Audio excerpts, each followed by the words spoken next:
Good evening and welcome to the Courtyard by Marriott at Hamilton and the Hamilton City School District Athletic Hall of Fame. My name is Tyler Bradshaw. I am the voice of the Hamilton Joes Baseball Club here in town, and also have had the distinct privilege for the past 2 years of being the public address announcer at games at Hamilton High School. And it is a pleasure to be here with you tonight to honor 10 very special inductees, and we're so thankful that you've joined us. To start our program out, it is my pleasure to introduce a Hall of Fame member from the class of 1948, Jack Young.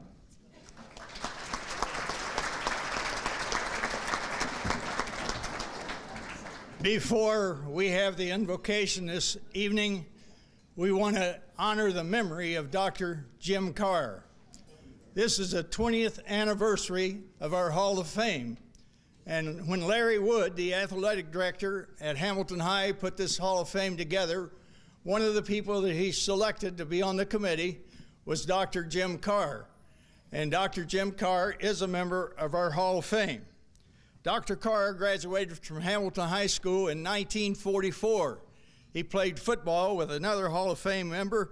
The coach was Dana King. Upon graduating, he came back to Hamilton and opened a practice in urology. He established the Hamilton High School Athletic Foundation.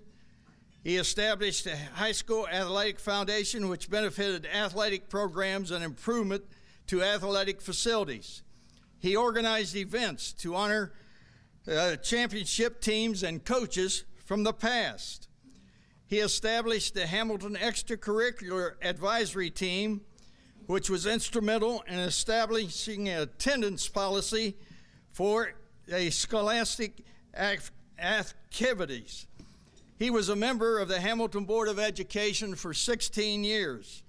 He was a team physician for Hamilton High's football and basketball team for over 20 years. He organized a team of players to administer, a team of physicians to administer physicals not only to Hamilton High, but students in other schools throughout the county, and these physicians donated their time. Now at this time, we're going to have a moment of silence and remember of Dr. Jim Carr.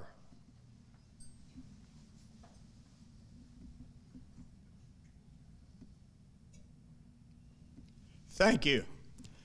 At this time, let's bow our heads for a word of prayer. Dear God, we come before you this evening thanking you for this nation in which we live and the many freedoms that we enjoy. We thank thee for the Hamilton School District and the system and the teachers and coaches who help prepare these young people and help them to go out into the world to be successful in the many activities that they participated in. At this time, Lord, we just pause for a minute to thank one family that's taking their third member in, Coach Ed Memory, and his two sons. We have two other families. Baker also has two sons that are in, and 3 Greavies are in the Hall of Fame. And we just congratulate these families for their success. We thank you for the entertainment that these athletes that are inducted here tonight provided for us through the years. Lord, we just ask thee to be with them as they give their speeches this evening and in being inducted into the Hall of Fame. And Lord, we just ask you to bless this food to our bodies and us to thy service, for it is in Jesus' name we do pray. Amen. All right, as we begin the program, a couple people that we need to thank. First and foremost, the fine people here at the Courtyard by Marriott Hamilton. Sean Stidham and his staff always do a wonderful job. Let's give them a round of applause for dinner. Very nice.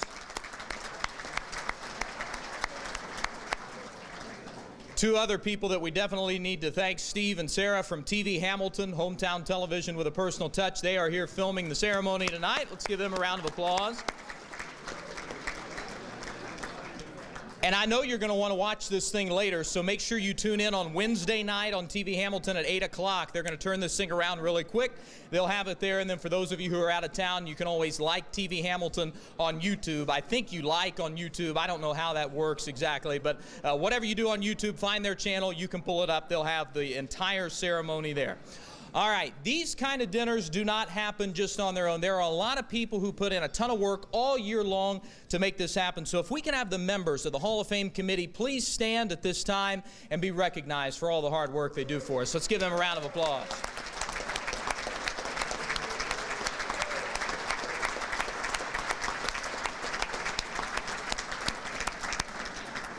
And one other round of individuals that we want to make sure that we thank, any of our past inductees. If you are here with us tonight, please go ahead and stand so we can recognize you as well.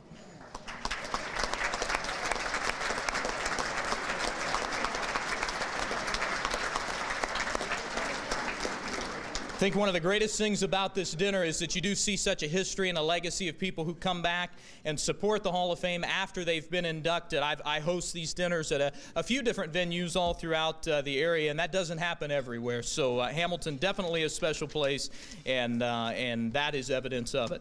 Let's start out by bringing the big man to the podium. This is the athletic director for the Hamilton City School District. Ladies and gentlemen, please help me welcome A.D. Todd Grimm. Good evening, everyone, and I'd like to first of all congratulate our 10 newest inductees into the Hamilton High School Athletic Hall of Fame. So congratulations. I hope that your weekend here has been great. I hope you've been well taken care of, and the night's very special. As athletic director, I'm very honored and humbled to stand in front of you.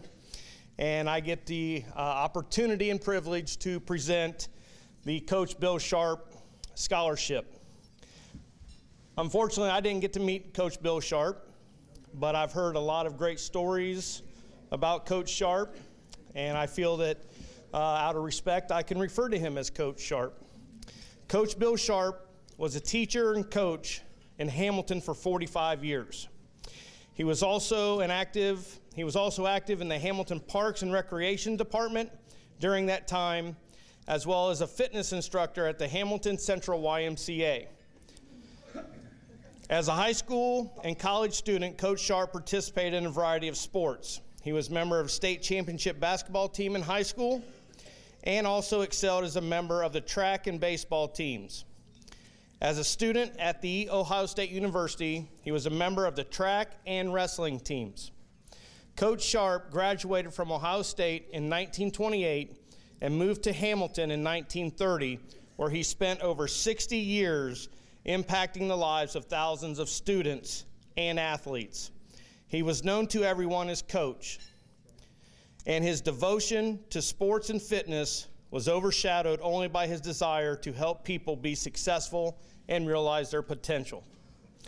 Coach Sharp strongly emphasized a commitment to academic excellence, competing with honor, and displaying good sportsmanship at all times.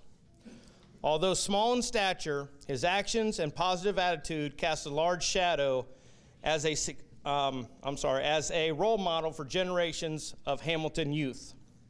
The gymnasium at Garfield Middle School is named in his honor, and he was inducted into the Hamilton City Schools Athletic Hall of Fame in 1999. This evening, Coach Sharp's family is here to present a scholarship award in his honor. The Coach Sharp Scholarship Award shall be awarded each year to one senior male and one senior female student from Hamilton High School. The recipient shall be based in part upon the following criteria. The student must have earned at least 2 varsity letters during their career at Hamilton.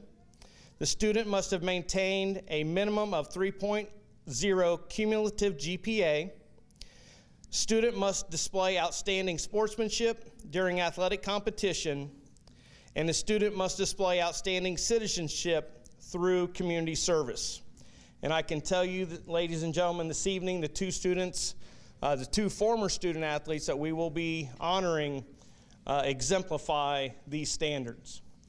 The female recipient for the Coach Sharp Award is Alexia McIntyre. She was a cheerleader for the Hamilton Big Blue. Alexia?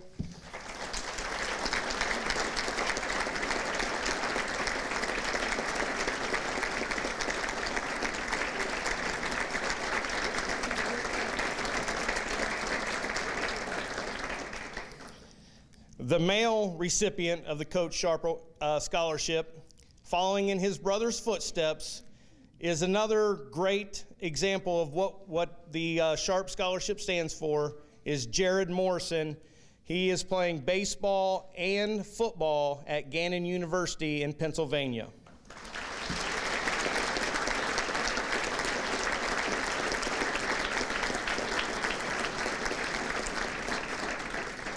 For Alexia, she is currently studying to be a teacher at Miami Hamilton.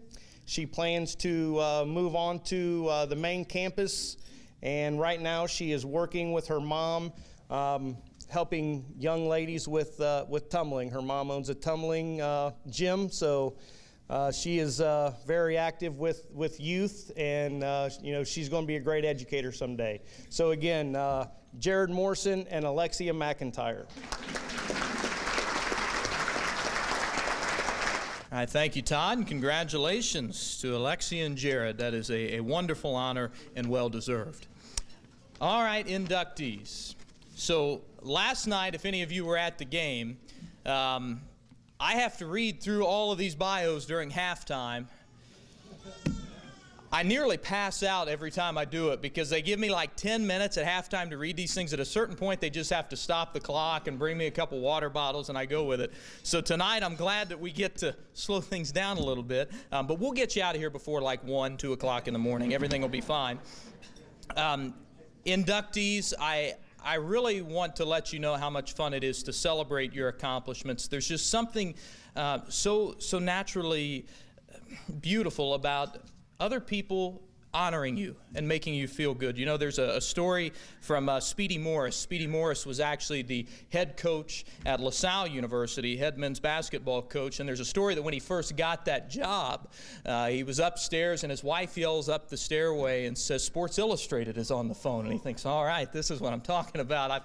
I've hit the big leagues. So he cuts himself shaving, he runs down the stairs and falls down and grabs the receiver and says, "This is Coach Morris." And on the other end of the line, they say, "For just 75 cents, you too can be a valued subscriber to Sports Illustrated." Hopefully that phone call from Larry Wood was a little more rewarding than that call from Sports Illustrated.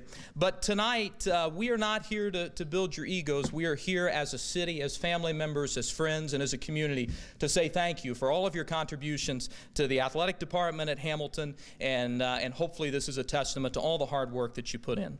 Let's begin with our first inductee from the class of 1948, Harry Bradbury. Harry Bradbury graduated from Hamilton High School in 1948 after playing tennis for 2 years and being a member of coach and fellow Hall of Famer Jim Grimm's famous Flip Twisters for 4 years. He was the strength and efficiency champion his senior year, as well as the YMCA's table tennis winner. He attended Miami University for 2 years and then transferred to Springfield College in Massachusetts. He was a head cheerleader there for 2 years and graduated cum laude with a physical education degree. He was inducted into the Montgomery County Tennis Hall of Fame in 1987 for directing the county's tennis tournament for 10 years and the YMCA's tennis tournament for 15. He was inducted into Dayton's Runners Hall of Fame in 1989 as a guide for his blind friend and runner, Larry Smith. They ran in numerous 8-mile runs, 15 half marathons, and 3 full marathons, including the 10th Boston Marathon. That was 100th. The 100th Boston Marathon, yes. He's letting you know. He's not that old, right? I can tell you right now, I am clearly not a runner, and it shows, so I had no idea how old the Boston Marathon was. 100th Boston Marathon. Good thing they don't pay me on typos in the thing here, you know. In 1991, Bradbury was inducted into the Ohio State Handball Hall of Fame for developing a handball club at the Dayton YMCA, which hosted several state handball championships. He won Dayton's handball doubles title as well. Bradbury was inducted into the YMCA's Volleyball Hall of Fame in 2010 and is certified as a national USVBA referee. Ladies and gentlemen, from the class of 1948, our first inductee, Harry Bradbury. Many of the things that I have done, I used to call luck or coincidence, but now I call them blessings from you-know-who. I'm not good at speaking without notes, too many senior moments. I tried it, and my response was about 15, 20 minutes long. Reading it like I'm doing tonight, you're going to get my 4-minute version.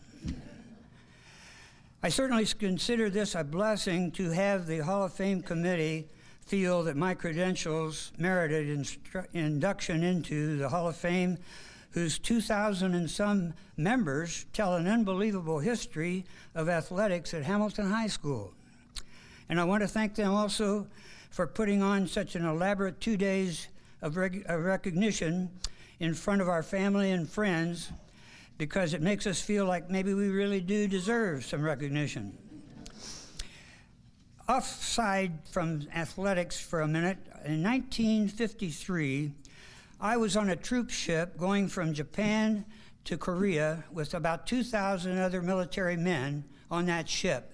Who should I run into but Floyd Hopper? That was 70 years ago, and now we're here on the stage together being inducted in the same class.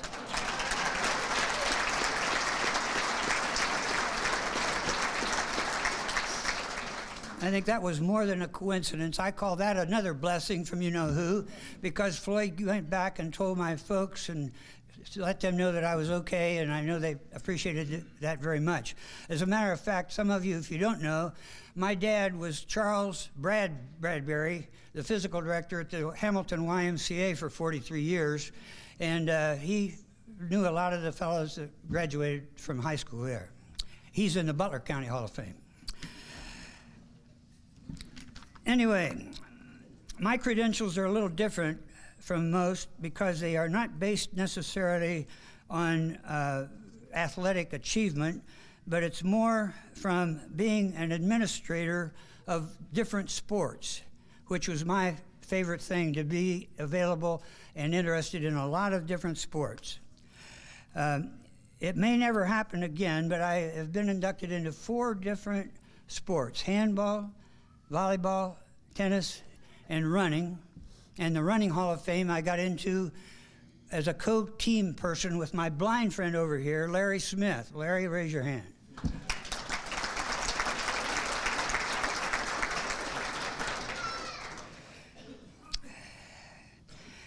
Just to mention a few things in each of those sports. Handball. In handball, it's a common practice to call a hinder on somebody that interferes with you. And it's also not so common to call a hinder on yourself if you get in front of somebody. Well, I was playing with a Jewish fellow there at the Dayton Y, and I called a hinder on myself. His comment was, "Harry, when I play with you, I feel like I'm playing with a rabbi."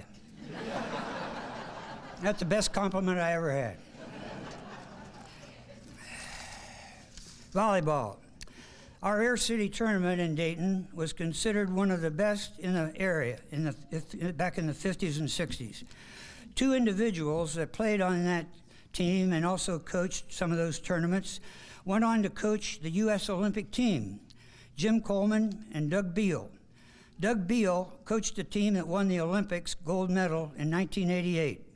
My license plate number is HB 1988 in honor of Doug and that volleyball group.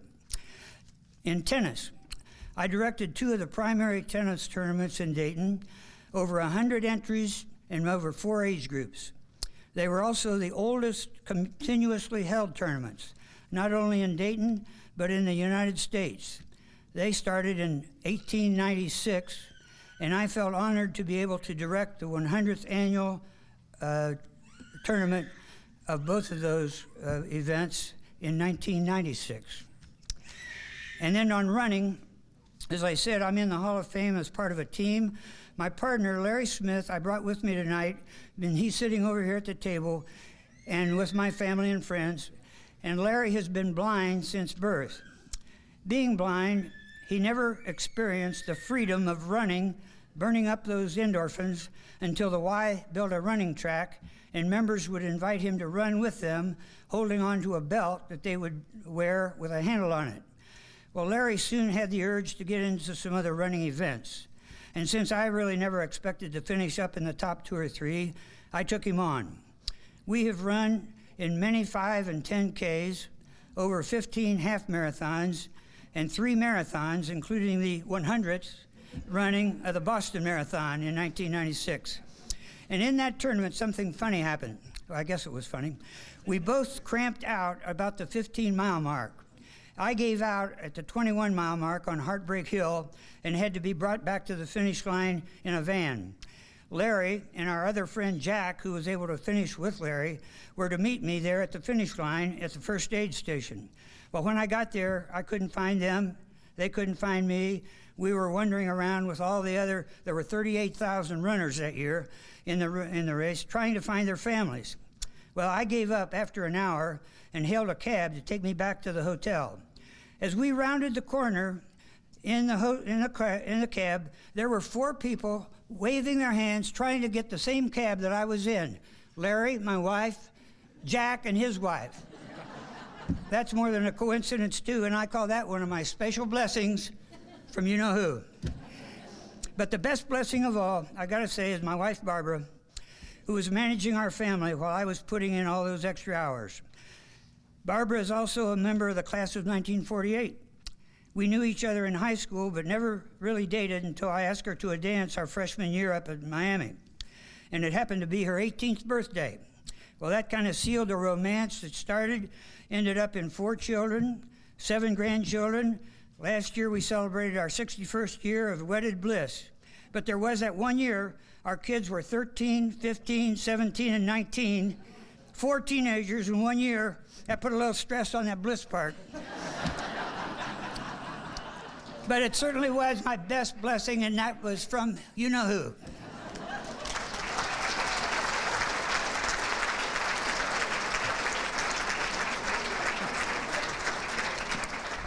Thank you, Harry. You know, Harry, I have to confess, I had breakfast this morning with my grandfather, and he was at the game last night. He's usually at all the games, and we were eating lunch, and he commented. He said, "You know, that first guy had a really impressive resume." Well, now I know why. He thought you were like 150 years old. So I mean, no, it's. I remember reading that last night, and I thought, I've mentioned like 4 different sports at this point. That shows versatility, and it's just an amazing story, and we appreciate you being here with us tonight. Our next inductee from the class of 2000 is Tracy Goosey Daniels. Tracy Goosey Daniels graduated from Hamilton High in 2000 after competing 4 years as a springboard diver for the Big Blue swimming and diving teams. She was undefeated in dual diving meets the entire 4 years she competed and was named All Greater Miami Conference for all 4 years as well. She was named first team All GMC her senior year and was the GMC diving champion. She was a finalist in the Southwest Ohio Coaches Classic all 4 years and was named Hamilton's Most Valuable Player all 4 years as well. Daniels reached the district championships 3 years and set Hamilton High School's scoring record of 348.67 points at the district championships her senior year. This record still stands today. She was an Ohio champion diving finalist her senior year. She was listed as one of the top 20 divers in Ohio all 4 years. She also received a scholarship to the University of Louisville, where she was on the Athletic Director's Honor Roll, the Red and Black Honor Roll, and the Conference USA Commissioner's Honor Roll. She finished in the top 10 at the Conference USA Midwest Championship in 2002. Daniels received 2 prestigious Cards Care Awards given to a University of Louisville female athlete for outstanding community service in her sophomore and junior years. Ladies and gentlemen, from the class of 2000, Tracy Goosey Daniels. Well, I haven't run any marathons, but I do have a 10-year-old, a 3-year-old, and a 10-week-old, and I managed to get here on time. So I think that's similar to a marathon. So yes, for those of you who are wondering, Hamilton High School did have a diving team. Well, sort of. They had me, so.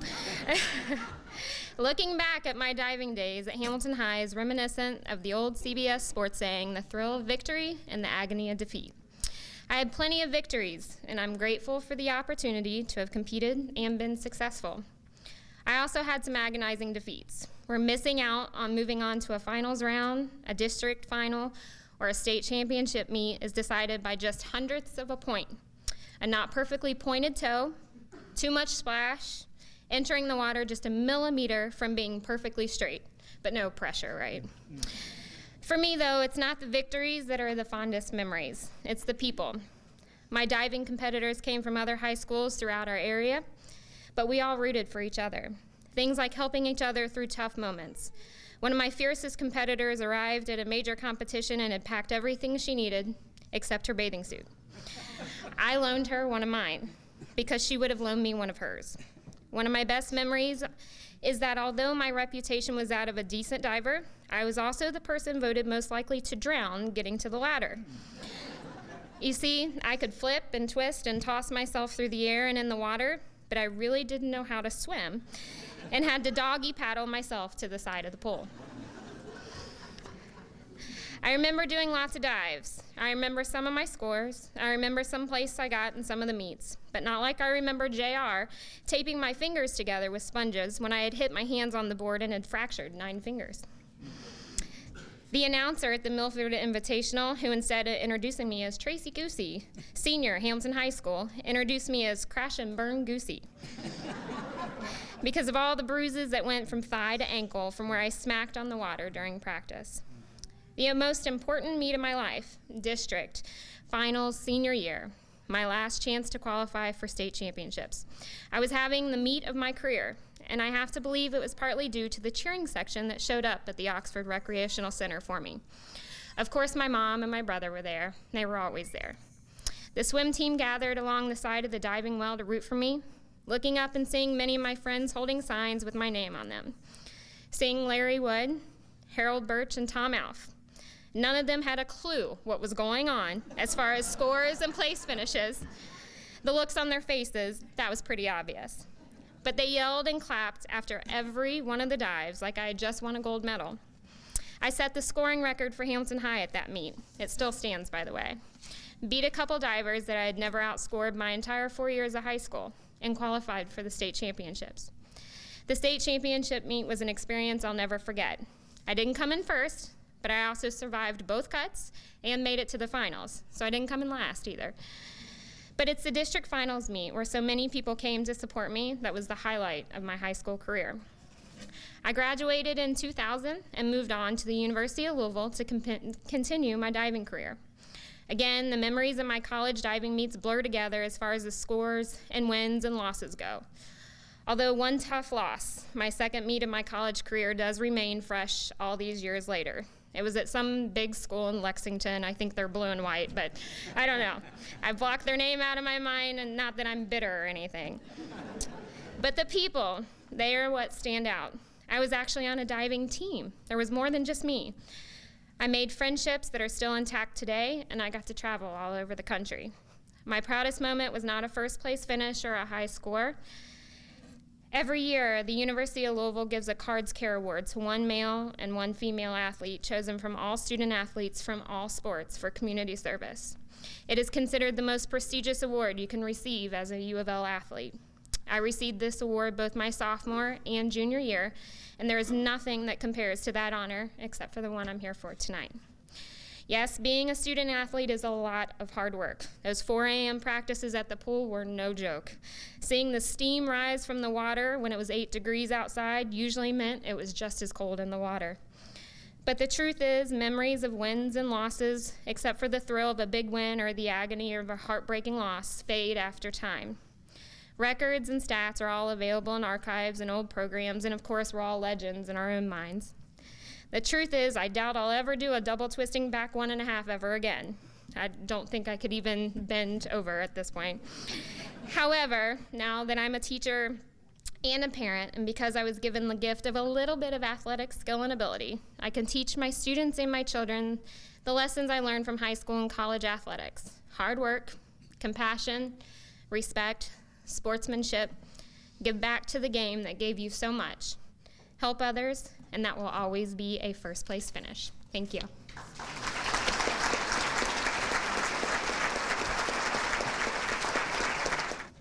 I told Tracy on the way down that I'm a Kentucky Wildcats fan, so the fact that I even read that part in there should be a testament, right? Our next inductee from the class of 2005 is Kyle Hodges. Kyle Hodges graduated from Hamilton High in 2005 after lettering 4 years in golf. He was a two-time state qualifier in both his freshman and senior years. He won Ohio State's championship his senior year. He was a sectional medalist in 2002 and 2004 and was the 2004 Greater Miami Conference Player of the Year. Hodges was named All-Conference GMC 4 times. In his senior year, he was named Greater Cincinnati Player of the Year, First Team All-State, and Ohio Division I All-Academic. He boasts Hamilton's career lowest scoring average of 37.4. He holds the 9-hole scoring record with 32 and did this twice. Kyle, 32 on 9 holes? I guess I'm more efficient than you because I can do that in like 4. So. Not bad. He was named All-Academic GMC 3 times and Cincinnati All-Star 4 times. He received a scholarship to play golf at Xavier University, where he was a 4-year member of the men's golf team. He was named Atlantic 10 Rookie of the Year in 2005 and helped the Musketeers to 4 tournament titles. Hodges has won the Hamilton City Golf Tournament 5 times, and that's just so far. Ladies and gentlemen, from the class of 2005, Kyle Hodges. Thank you. First of all, I want to thank the Hall of Fame committee and the athletic department and everyone involved in the nomination process.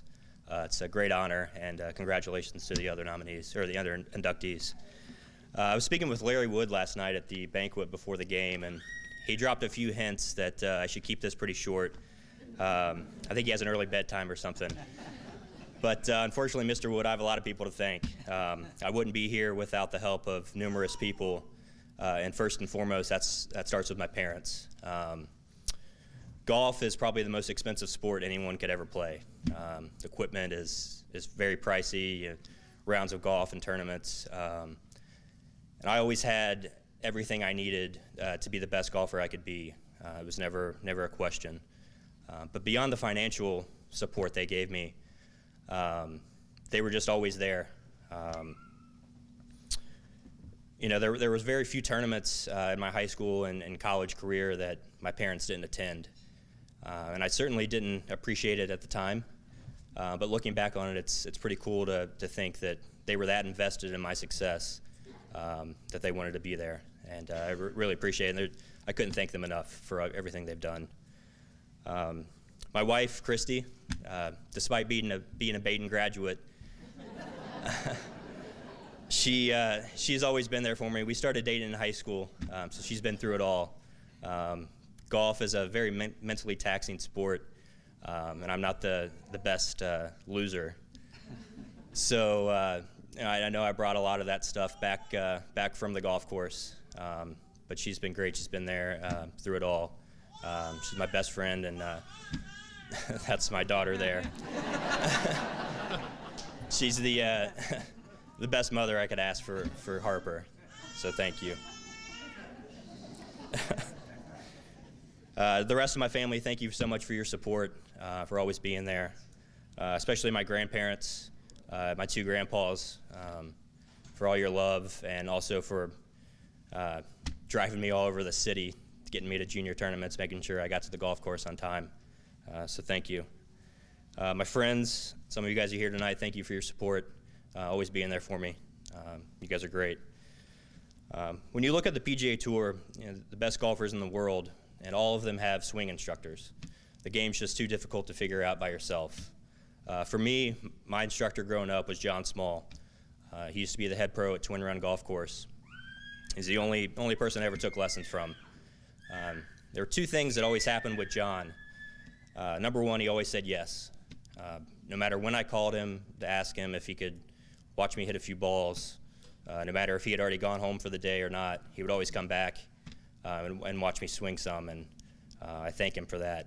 The second thing with John is he always figured it out. Whatever was wrong with my swing, no matter how major or minor it was, I always walked away from a lesson with John knowing that I was going to do better the next day. I can't thank him enough for that. To my 2 coaches, first my high school coach, Mark Smith, thank you so much for all your support. Golf is about confidence. That's a main factor in playing good golf. And Coach Smith always made me feel like I was the best golfer in the state, no matter how I was playing. and I can't thank him enough for that. Coach Doug Steiner at Xavier always cared about his players first, and I appreciate him giving me the opportunity to play at a great university. You know, looking back on my high school career, obviously the state championship stands out. It was the highlight of my career. You know, I don't remember all the shots that I hit up there at the state tournament. I can certainly remember a few. I remember I double bogeyed my third hole of the tournament right out of the gate, but I was able to right the ship and finish even par even par the rest of the way for the tournament, which was a pretty big accomplishment.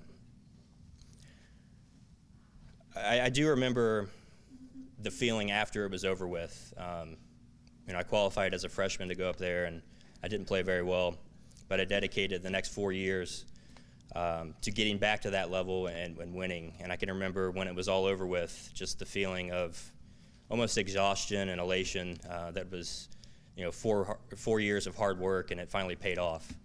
And it was certainly a surreal feeling.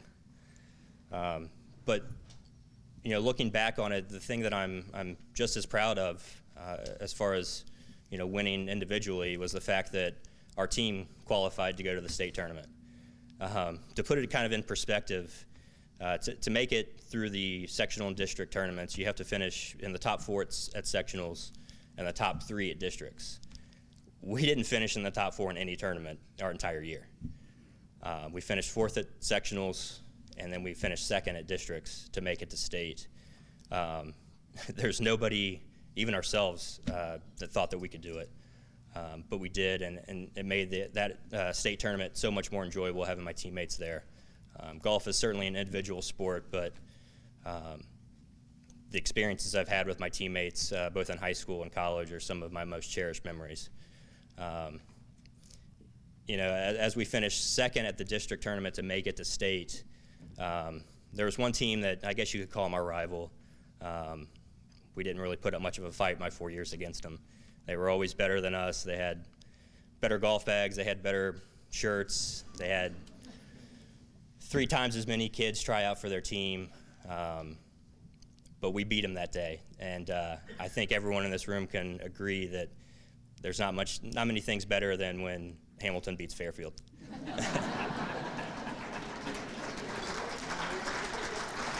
So thank you once again for this great honor, and go Big Blue.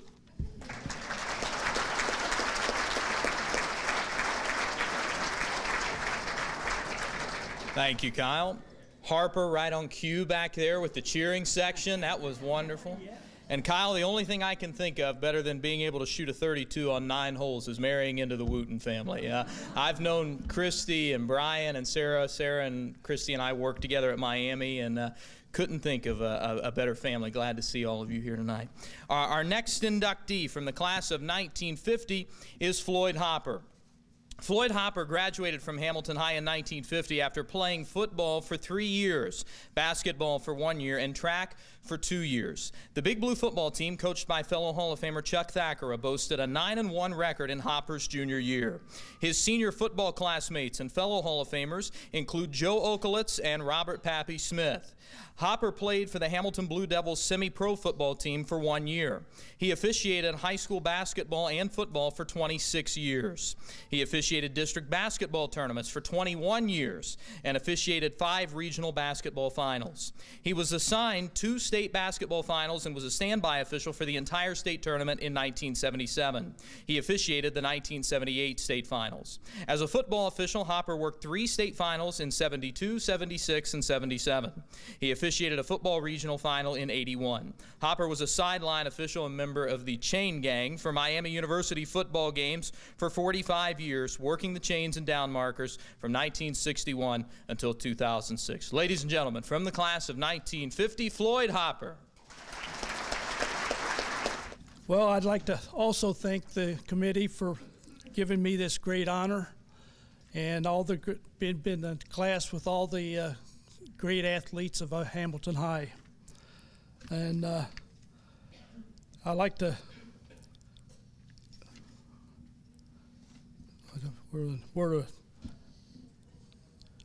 I'd like to mention my coaches And starting with Bill Sharp at Roosevelt. Bill was laid the groundwork for all the success I had in high school, and Chuck Mather was my sophomore coach at Hamilton High. He came over to Roosevelt, asked me if I wanted to play football at Hamilton High, and I told him yes. And so the next year, I sent me an invitation to go to football camp, and only 3 from Roosevelt got to go to football camp, and I was one of those 3, and I'm glad for that. And then Warren Schaller. Warren was my sophomore basketball coach. And Chuck Thacker, he was my junior and senior football coach. And Art Davis was my track coach for junior and senior year. And in high school, I guess my biggest thrill in high school was the first game of the year. I was selected to carry the football the first play of the game. I scored a touchdown from scrimmage, first play of the game. And that got us going. We won our first 4 games that year. We went up to Springfield and got dumped by Springfield by a touchdown. We was rated pretty high up in the state ratings at that time. And then we won our next game.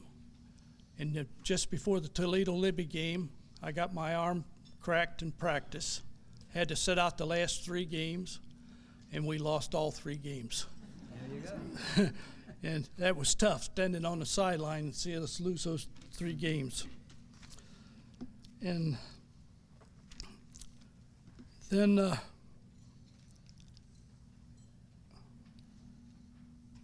after coming out of the service, I played with the Hamilton Blue Devils for 1 year.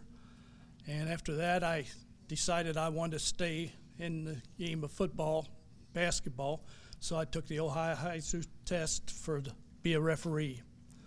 And I really got off to a good start. I got with some experienced officials, and I remember my first game was at Talawanda, and worked a reserve game. And they had a good system then. If you were a reserve official, you worked half with the varsity official, and that gave you a good experience being with the senior officials. Remember that first game, I got $1 from each official and $1 from the school. Big money. And I like to,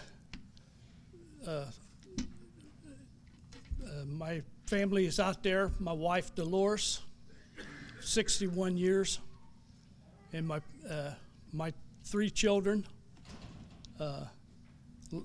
Jenny Hoffman, Anita Smith, and Linda Reimer. So I went into service, met Harry at the boat. I was coming home, he was going over.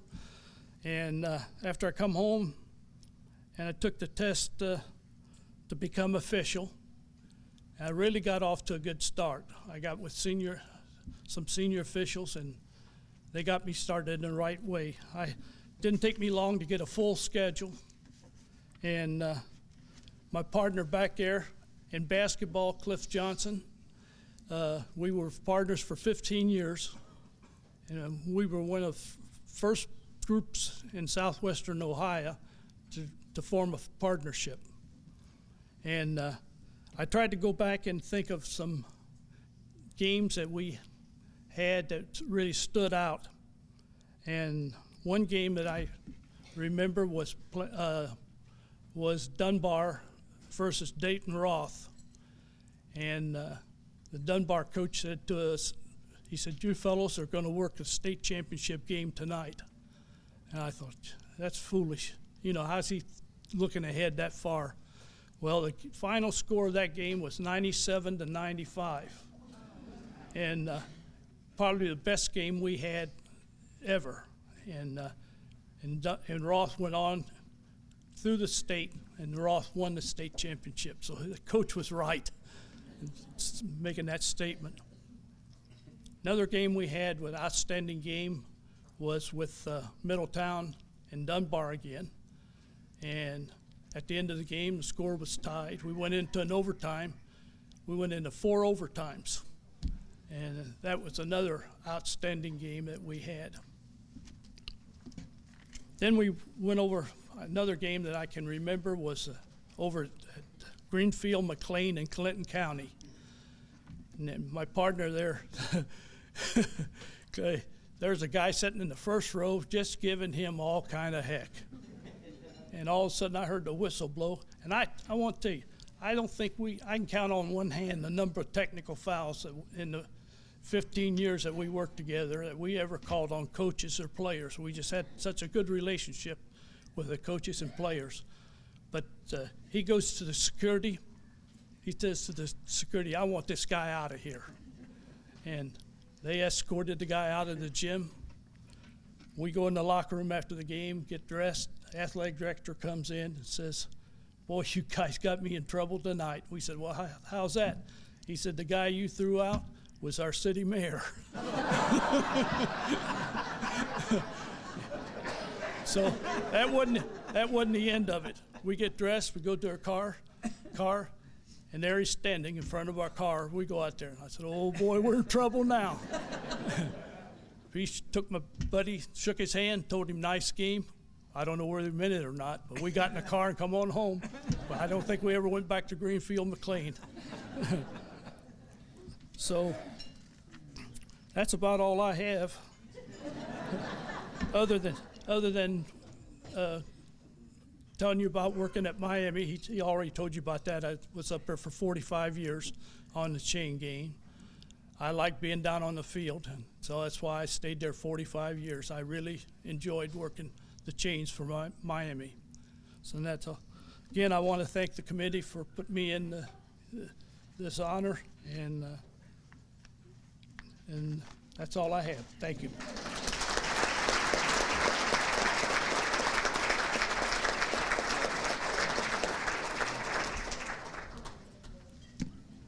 Floyd, I'll admit I'm a little nervous because when you said that $1 a game comment, I looked over at Todd Grimm and John Wilhelm, my bosses, and saw them talking. I'm wondering if they're thinking about paying me that with announcing. That was a little, yeah, see?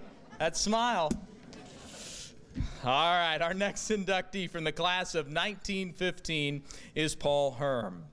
Paul Herm graduated from the last class of Central High School in 1915. He earned 9 letters from playing football for 4 years, basketball for 2 years, and baseball for 3 years.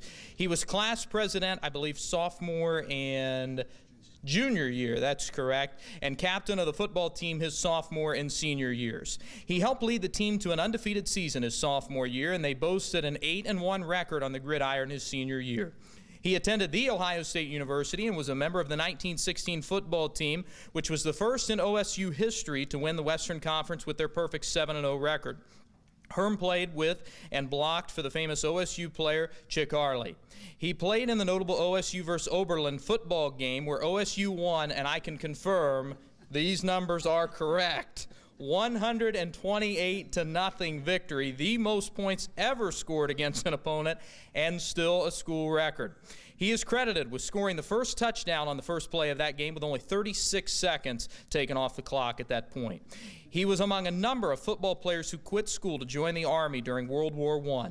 During training in Allentown, Pennsylvania, he played for the United States Army Ambulance Corps team before being dispatched to France to serve in the Army Medical Corps.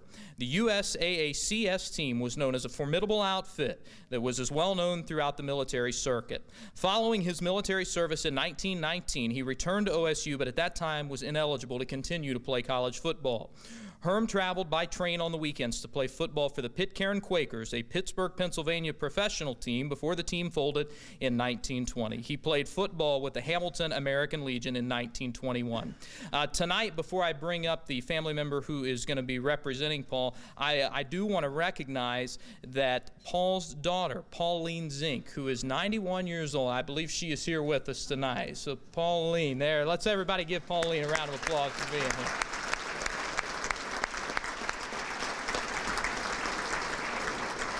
And tonight at the podium, Paul will be represented by his grandson, Paul Hearn. As noted, I'm not the inductee. Please keep that in mind. I'd be looking awful good if I was. Want to again note that my wife, Jody, and my daughter, Mayan, are over to the side. Particularly, I wanted to again note Aunt Pauline, who is the daughter of the inductee. Don't know how many of you folks have ever taken it upon yourselves to do family history, but if you do, make sure you use resources like that when they're available to you. You can hear all sorts of stories and you learn all sorts of things that you don't find in the newspapers or hear otherwise. Beginning here, at least, a lot of it's already been said by that short blurb at the beginning and what's in the my papers, what's in the thing that you have there. Okay, Grandpa Hearn was born April 19th, 1896 as a third-generation Hamiltonian. He was educated through St. Stephen's Catholic Church. Very little is known about his early sports activities, except I did find a newspaper article, thanks to the internet, that he was in an athletic meet, junior athletic meet, in March of 1911, sponsored by the YMCA. He placed second in the broad jump. Now, his sports activities really started to get known when he did reach the high school level. By the time he graduated in 1915, he had earned the 4 letters in football, 2 for basketball, 3 for baseball. And apparently his football skills must have shown themselves pretty early because he was elected captain of the sophomore team and helped that team go undefeated. He was also elected captain of the senior year. He was active in other aspects of high school as well, the non-sports, such things as a member of the junior-senior club both years, member of the senior club his senior year, active in the senior boys glee club, and participated in the Dramatics senior play. It's interesting to inherit a bunch of pictures because I've got photographs of him from that play where he's dressed up as an early American in a powdered wig and all that type of thing. After graduating high school, he did go up to Ohio State. He did participate his freshman year, although I haven't found very many details about that. But in 1916, he got to be well known as part of that team that was mentioned, beating Otterbein 128-0. He did score the first touchdown after 36 seconds, running 38 yards. He did also score another touchdown later in the game. The 1960 team was that one that was first in the Western Conference. He was on that team. Chick Harley became very well known, was the first triple All-American.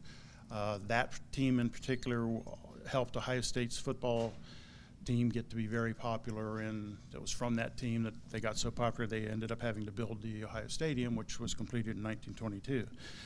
They did go undefeated. Total scoring against opponents that year was 258-29, so they must have had a pretty good team.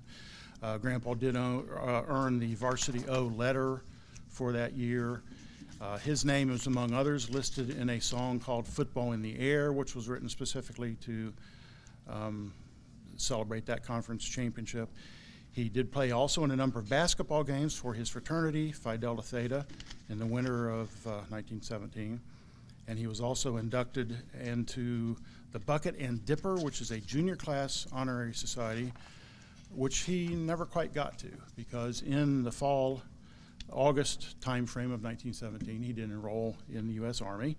As mentioned, he was in Camp Crane, Allentown, Pennsylvania, before he went to the France area. The team was referred to as a Cinderella team. They had 3 days before their first game. They had very poor playing conditions, very poor housing. They actually used a local college called Muhlenberg as their home field. They ended up with a 7-3-0 record for their military season. They did play one scrimmage game against Muhlenberg, which they also won. Let's see, 1918, he was assigned to medical duty in Tours, France. This is just slightly after the armistice, so he never did end up seeing any actual combat conditions, although he was involved in driving ambulances, and I was told by my aunt that he helped train soldiers to avoid what we now refer to as STDs. One of the things I want to make note of is that I didn't know about it until 5 or 6 years ago. My grandpa was a very avid photographer, and I ended up inheriting about 500 photographs that he took of his World War I activities. Many of those are just, snapshots. He's walking down the street, other posed pictures with his other medical teammates, however you want to call them. In particular, if you can imagine going through and finding and not knowing it even existed, mentioned it to Aunt Pauline. She didn't know it existed. But you come up with a box of stuff that's been in storage for years. No idea what's in it. Turns out to be memorial stuff that Grandpa had stuffed in a box. My dad didn't even know about it. Start going through a photo album. First thing you see is a photograph of his top sergeant, red top sergeant. And it turns out the handwriting caption is in my grandpa's handwriting. So you turn, and there's about 150 pictures in there. At about the 125 picture point, there's two little girls standing there in the street like this. And all it says underneath is typical French kiddies. And the interesting thing is, I don't think he would have known it. My dad would have never known it had he even seen the pictures. Remember how you do when you are sticking your tongue out at somebody but you don't want them to really know, and you just kind of go, and your tongue comes out that much? Thanks to computers and being able to blow up those pictures, both of those little girls stand there look like they're sticking his tongue out at him. So it's like, okay, here, American soldier, this is what you get, I guess.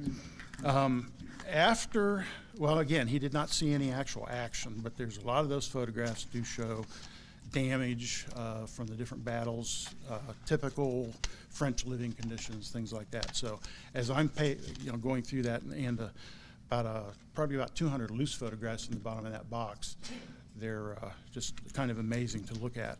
If you can keep the phrase typical French kiddies, do some Googling on that. I've got a few of those photographs out on places like Tumblr. Might be interesting for you to look at. Okay. After he came back and was released from the military, he came back to Ohio State in 1919, was not eligible to play football at that point. He did continue to play sport through Phi Delta Theta, which was his fraternity. He did end up being involved in a Pan-Hellenic League basketball, and they won the championship for that year. He did discontinue his education at Ohio State in 1920, returned to Hamilton, began a working career at Butler Manufacturing and Foundry Company over in Overpeck. During that time frame, though, he did continue to play football. He traveled by train on the weekends to over near Pittsburgh, played with a team called the Pitcairn Quakers. That was one of the teams in the late teens, early 20s that ended up folding in 1920. 1921, he did also play with the local American Legion team. Now, my wife kind of insisted I do this. You guys all have the advantage of listening to somebody who went through it, and of course I'm going with stories. My grandpa was heavily involved in all the sports activities, continued being interested in Ohio State football, a little bit of a sportsman. I don't remember him ever hunting, but I even went on fishing trips with him a time or two.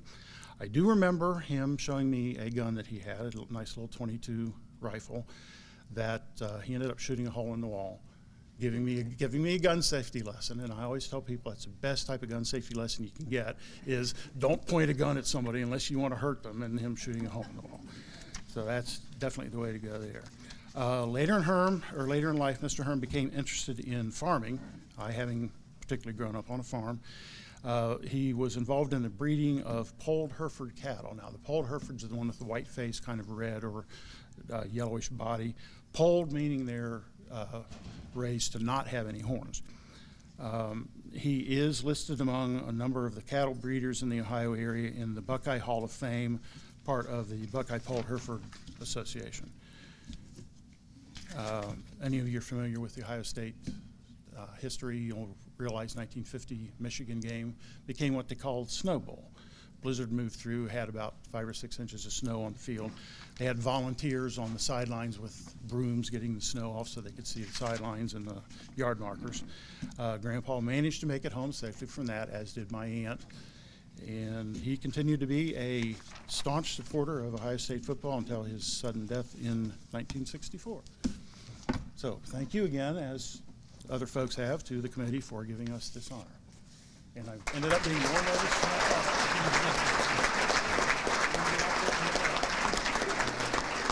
Thank you, Paul. Our next inductee from the class of 1967 is Dan Messel. Dan graduated from Hamilton Garfield Senior High School in 1967 after lettering in football, basketball, baseball, and track. He was a starter on Coach and fellow Hall of Famer Lou Florio's football team his senior year. The team went undefeated with a 9-0 record, and the Griffins finished 5th in the state ranking. He started as both an offensive and defensive end and was selected as honorable mention in the Greater Ohio League. His classmates and fellow Hall of Famers include Alex Davis, Bill Evans, and Tim Taylor. Tim Taylor gave one of the most memorable speeches I have ever heard at one of these events a couple years ago. Look that one up on YouTube. It's well worth the view. I do it every now and then just when I get bored. He was named most efficient defensive lineman by his teammates in his junior year. Messel started his basketball career at George Washington Junior High School as the Eagles won the junior high tournament in 1964. As a sophomore, he was chosen for the Griffins reserve basketball team, but quickly moved up to the varsity level. He was named most valuable player for his pitching skills in baseball. He went on to play football for the United States Air Force Academy until an injury ended his football career. He was selected as the Airman of the Year in 1969 from the Department of the Air Force. Messel coached Little Pro football in the 1970s and officiated Little Pro, CYO, and high school football in the 1970s and 1980s. Ladies and gentlemen, from the class of 1967, Dan Messel. First of all, I'd like to thank the committee for this great honor and my family and friends for being here to share this with me. The love of my life, Diane, will be married 46 years on Valentine's Day. The joy of my life, my daughter Jen Matthews, and her husband, my son-in-law, the biggest pain in, no, I'm sorry, did I say that? No, John's a really good guy. Actually, he works at Butler County Children's Services, and I understand the ladies there call him McSteamy. So I don't know what that means. I think it has something to do with vegetables, maybe. I wouldn't be standing here this evening if it were not for great teammates and great coaches. I had the privilege of growing up with, playing with, and learning from some of the greatest athletes in Hamilton history, many who are already in the Hall of Fame. Great players like Wayne Bowling, Bob Rainey, Charlie Pater, Larry Bowling, Leonard Rush, Bill Evans, Bill Hibbert, Gary Musselman, Willie and Peyton Townsend, Ron and Jim Sutton, and the list just goes on and on and on. I'd like to thank all of those guys for making me a better player. Also, I'd like to recognize our coaches from Garfield in 1964 to 1967, Jack Young, Dick Hadley, and Bob Sweeten in basketball, Lou Florio, Jim Truitt, Demery Smith, Demas Jones, Chuck Tiberkin, and Aaron Scheckman in football, and Jim Truitt in baseball. I want to thank you for your guidance, your dedication, and for motivating all of us to be the best that we could possibly be. It's already been talked about tonight. Bill Sharp, he was a tremendous influence on me at Garfield. I'd like to thank his family and also recognize another person who was very positive influence on me as well as every other student at Garfield, Don Gillespie. I have great memories of the days at Garfield.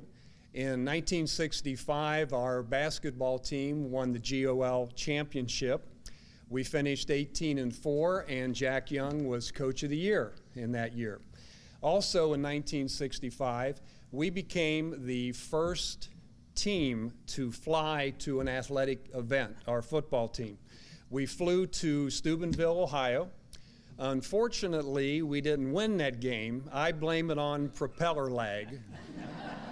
But it was a great experience and the first time on an airplane for me. In 1966, it was mentioned, our football team was undefeated. We were 9-0. Ranked 5th in the state. In those days, there weren't any playoffs, so we didn't have the opportunity to play for a state championship. That same year, Hamilton-Baden was undefeated, and it's a shame that we couldn't get together and play, but I think we all know how that one probably would have turned out.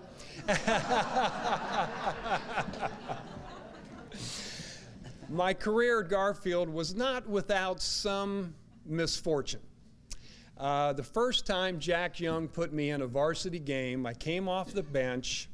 I was so excited, I got my warm-up pants tangled around my ankles and fell halfway to the scorer's table. And that just started a long line of misfortunes for me playing for Garfield.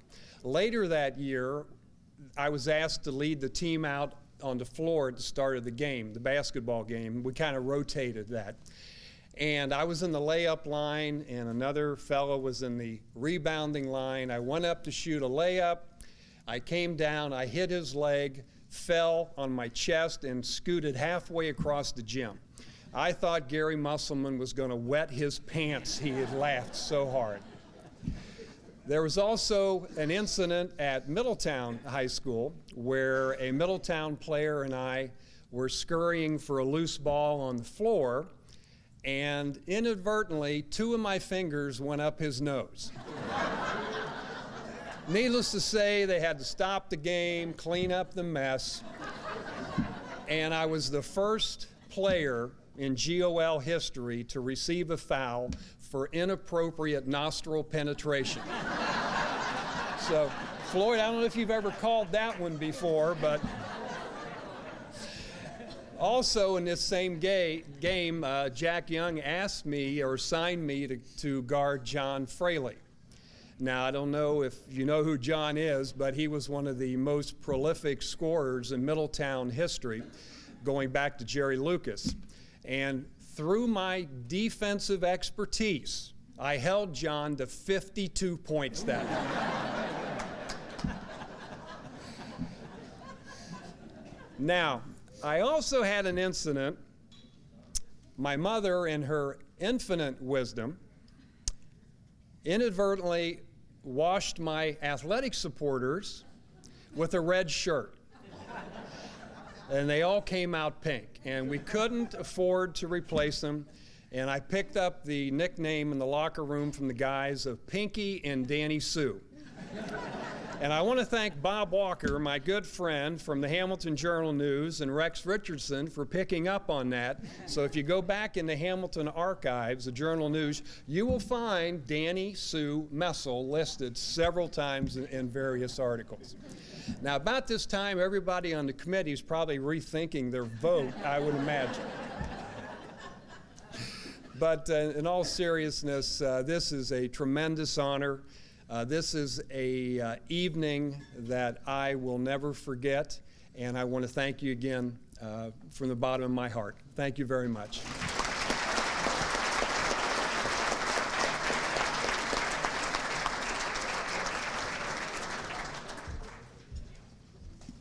A little nervous after that nose story. I just shook your hand on the way up, and I know that was like 40 years ago, but that's from Middletown. That stuff lingers, so hey-o. We'll edit that out if this thing airs in Middletown. Those people will never know any difference, so. And if anyone has any hand sanitizer, I'll take it as I step off the stage. From the class of 1997, our next inductee is Alex Minery. Alex Minery graduated from Hamilton High School in 1997 after playing football and basketball for 3 years. He joins his football coach and father, Ed, and brother Andy in the Athletic Hall of Fame. The Big Blue football team won the GMC his sophomore year with an 8-3 record and qualified for the playoffs. He was the leading tackler for Hamilton High School that season. He was a two-way player both his junior and senior years as a tight end and linebacker. He was named honorable mention All-GMC as a linebacker his junior year as the Big Blue went 7-3. As captain his senior year, Minery was named first team All-GMC and played in the East-West Cincinnati All-Star Game. He was selected to play in the North-South All-Ohio All-Star Game but was unable to play due to Air Force Academy obligations. He played basketball for 3 years under head coach and fellow Hall of Famer John Smith, where Minery was named All-Academic GMC. He continued his football career at the United States Air Force Academy, where he lettered for 2 years and coached for 1 year. The 2001 team was the Western Athletic Conference champions and the Vegas Bowl champions. They finished with a 12-1 record and were ranked 10th at the end of the season. Minery is a major in the United States Air Force and has served 3 tours in Iraq and Afghanistan. Ladies and gentlemen, from the class of 1997, Alex Minery. Sorry, I couldn't resist bringing a big blue notebook up here to the, but I promise I'm not going to be as long-winded as my father, so. I saw thoughts of people like that, so. First off, congratulations to all the other nominees. Coach Reed, Nate, I mean, a lot of very deserving people up here. Congrats again. But most importantly, I want to say thank you to the selection committee. Wow. Remember getting the call from George Johnson. I am truly honored and humbled to be included with some of the names, on the list with some of the names of the all-time greats like Boxcar Bailey, Paul Seringhouse, Joe Nuxall, and of course some of my childhood heroes who I remember, watching in the old gymnasium in Big Blue, Tyrese Walker, Chris Kingsbury. And it's an honor to join my dad, my brother, fellow Hall of Famers as well. And I'll talk more about them later. But, so being in the Air Force, I look in the crowd, man, it's just great to be back and see all the familiar faces. Unfortunately, my wife, Melissa, and my twin boys, Mason and Bryson, I'm stationed back in California, so they weren't able to make it tonight, but no, I'm thinking about them as well. But I've got a lot of people to thank. First off, I'll say thank you to all my teammates, some of whom are in attendance tonight, but, football and basketball, they're team games. And, so me being up here is a reflection of them and all the hard work and dedication we put in together. So I want to say thank you to them, and most importantly, thanks for being great friends for life. I want to say thank you to the training staff. JR, I know other people have given him a shout out. I don't think anybody, JR knows more people in this room than probably just about anybody. He was there for everyone. Doc Boyd, going to get an adjustment from Doc Boyd before every game. Just as much tradition as anything we ever did on the field. Thank you, Doc, for all your friendship and camaraderie as well. Doc Gula, the list goes on. But thanks for taking care of all, me and my teammates. Really appreciate everything you guys did. But on that note, I want to say thank you just to the support, the great support networks here at Big Blue. I can tell you, after I graduated from the Air Force Academy, I volunteered football coach for 3 years in Illinois and 3 years in Texas. And but the support we had back at Big Blue, blew away what I saw there at the other schools. I mean, back when I played, we had the Blue Star Club. Eddie Roberts did a great job. Always would, continue every week. You'd get something new, whether it was a hat or whether it was a dinner or whatever. Just awesome support. And then you got people like George Johnson and Sophie Johnson who, have been there for everything. They are the encyclopedia. George, just earlier tonight, we were talking last night of great games. And I go, man, I wonder how many games we won in a row my junior year. Show up tonight, George Johnson's got the list. 13 games in a row we won our junior year in basketball. But thank you so much for the support. I remember vividly going to your house before basketball games, just like we did with Coach Smith's house. And that love and support came through every day. So thank you to not only George and Sophie, but everybody here. Who supported the teams back when I played back in the 90s. Speaking of back in those days, had a lot of great coaches, like you've heard everybody else up here acknowledge. And the list is long. I mean, fellow Hall of Famers, Coach Scrivener, Coach Dinger, who's out in the crowd, Coach Mers, Coach Cox, Coach Arvey, Coach White. I could go on. But the one person I really want to say thank you is to Coach Smith, my basketball coach. And, I'm up here more for my football career than, I think everybody will acknowledge that. I'm up here more for my football career than I ever was my basketball career. But I enjoyed playing basketball just as much. And I still do. I play basketball today on our intramural team back, in the squadron. But I've got a funny story because, I still play basketball today, and I tell people, I was captain my senior year, and I still hold the school record for taking the most charges in a single season. I don't know, do they even still keep that stat? I think I had like 21 charges. The next guy on the team had like 4. That was like my calling card. So it was good to see a charge getting taken last night. But anyway, so the funny story is the one charge that wasn't called. It was when I was a sophomore. I didn't even let her, but I had gotten better as the year went on, and Coach Smith saw that. So right at the end of the season, we're playing at Sycamore. Put the young sophomore in right before half. Okay, so I'm ready, and guy drives the lane. I'm there. I'm gonna take the charge. Bang! They call the block. Coach Smith's, all right, get the young sophomore out of here. That's enough. You got to be planted. 2 feet. You can't shuffle into the guy.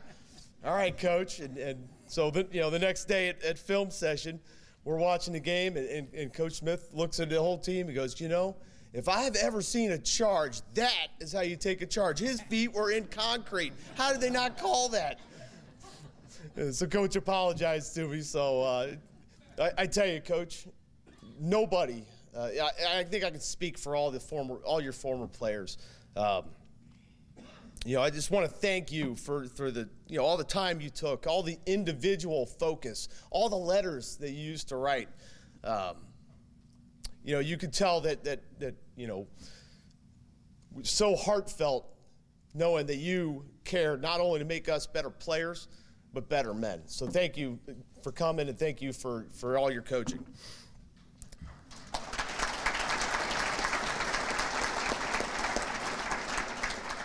I want to say thank you to my family. For people who came back when I was there, my grandparents never missed a game. And to see the support of all my aunts and uncles that are here tonight, it shows. Thank you so much. So speaking of family, I told you I'd get to them. I've got some other people in the family I want to recognize. Fellow Hall of Famer, my brother, Andy. I've got twins myself. Growing up, we were like 20 months apart. And so pretty much we were like twins. Nobody could ever tell us apart. I can't tell you how many times I've been called Andy, and I'm sure he's the same. So we were just like twins, and it was great because there was this unwritten rule on any playground out there. The Minneries were just never allowed to be on the same team. And nobody ever said it. It was just okay, Minneries are over there, now let's pick. And so doing that, Andy, I think you can agree, it made us better. In fact, it made us push each other and make us great. So those childhood memories, I'll never forget. But I will say that due to Andy's injuries, so I was talking with Nate earlier. Wow, that had to be awesome. You got to play with your brother. And really, we didn't, because my brother got hurt his shoulder. So we were always kind of focused, all those years growing up on the playgrounds. My senior year, his sophomore year, it's going to happen, and then it didn't happen because it hurt his shoulder. So it's really like the one big void in my Big Blue career. And I guess looking back, it's kind of for a reason, because we still talk about. I was with all my buddies last night. We still talk about, man, if we could have ever had the 96 defense when I was a senior, and then the 97. Or 98 offense when Andy was a senior. If we could just put those teams together, everybody in the room agreed we would have won state. So Andy, thank you for everything, a lifelong of sports. I also want to say thank you to my mother, St. Chris, and anybody who knew Andy and I growing up, you know why I call her St. Chris right there. Mom, I'm blessed to have you in the stands for all those years ringing your cowbell. And I'm blessed to have you today and continue to show me your unwavering love and devotion. There's nobody else on this planet that I strive to be like more every day. Thank you, Mom.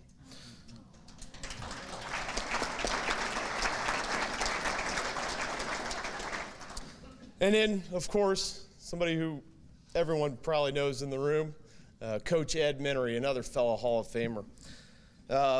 Boy, looking back, I can't tell you, and everybody knows it. If I've, talked about my career in the past, it's just how grateful I was to be a coach's son. Coaches' sons are special because we kind of see everything, all the behind the scenes, and we understand the intricacies of the game. But there's also that part where, Dad was the one, and Andy will agree, who pushed me a little harder than he pushed the next guy. And once again, that made me great. But more than that, it made me the man and the officer that I am today. So Dad, you are the most influential person in my life, and your continued advice can never be repaid. Thank you, Dad.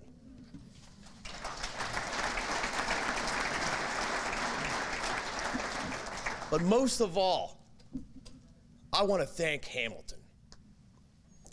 So I went on to play just like Dan. Went to play football at the Air Force Academy, and while I was there, I didn't really play that much, but I did everything you ever dream. Every American boy playing football grows up to do. I played on a conference championship team. I traveled with the team, played in a bowl game, played on national TV, top 10 team, you name it. So I did it, but really, my dream was playing Big Blue football, playing Big Blue football for my dad, because I grew up with Hamilton football.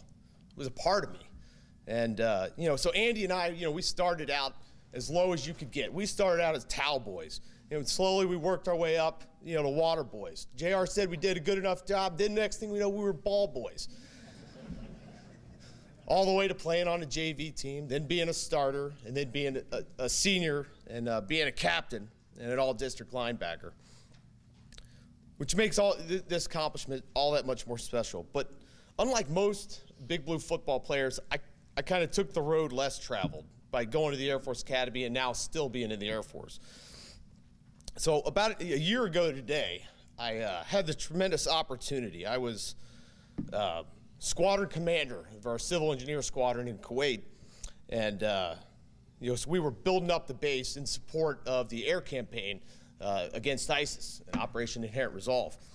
And so we were busting our butts sun up to sundown, and I'll never forget standing there, and somebody said some comment like, "Could anything ever prepare you for this?" And as I look back and I think about that question, the answer is yes. It was Hamilton. It was Hamilton High School. It was playing football, playing basketball for the Big Blue. And to further prove my point, talk about a couple things, because I didn't learn hard work and dedication from my years at the Air Force Academy or going to Army training before my other deployments to Iraq, Afghanistan. I learned it here in Hamilton. I learned it from, sweating through all the two-a-days with my teammates. Getting through, doing the suicides and the open gym sessions in the summer, working together. That's how I learned hard work and dedication.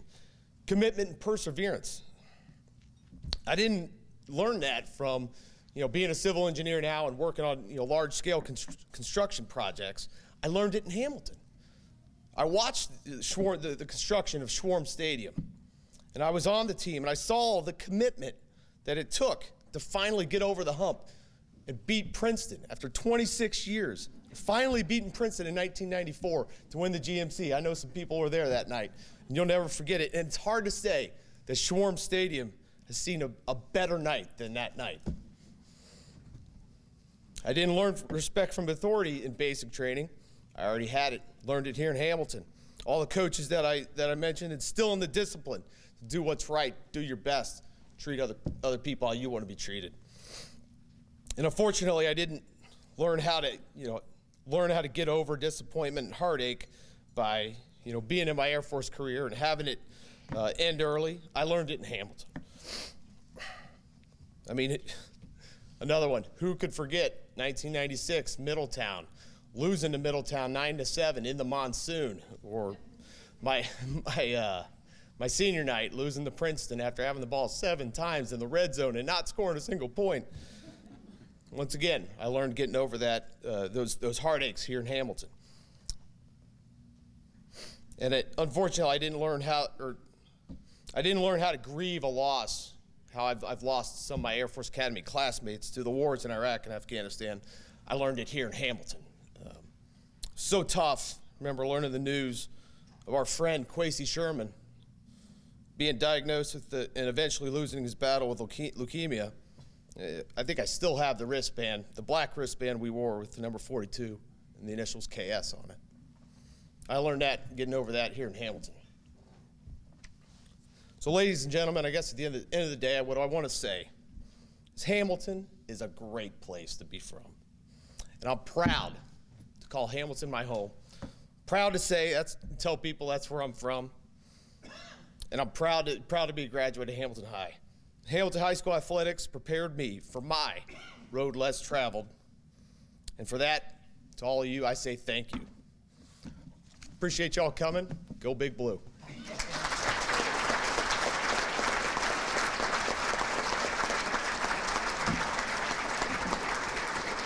God, Alex Minery for mayor of Hamilton, right? Goodness, great. Why don't you move back? I'll manage your campaign. Forget Trump. This is make Hamilton great again, right? My goodness, impressive. Yes, thank you. Yes.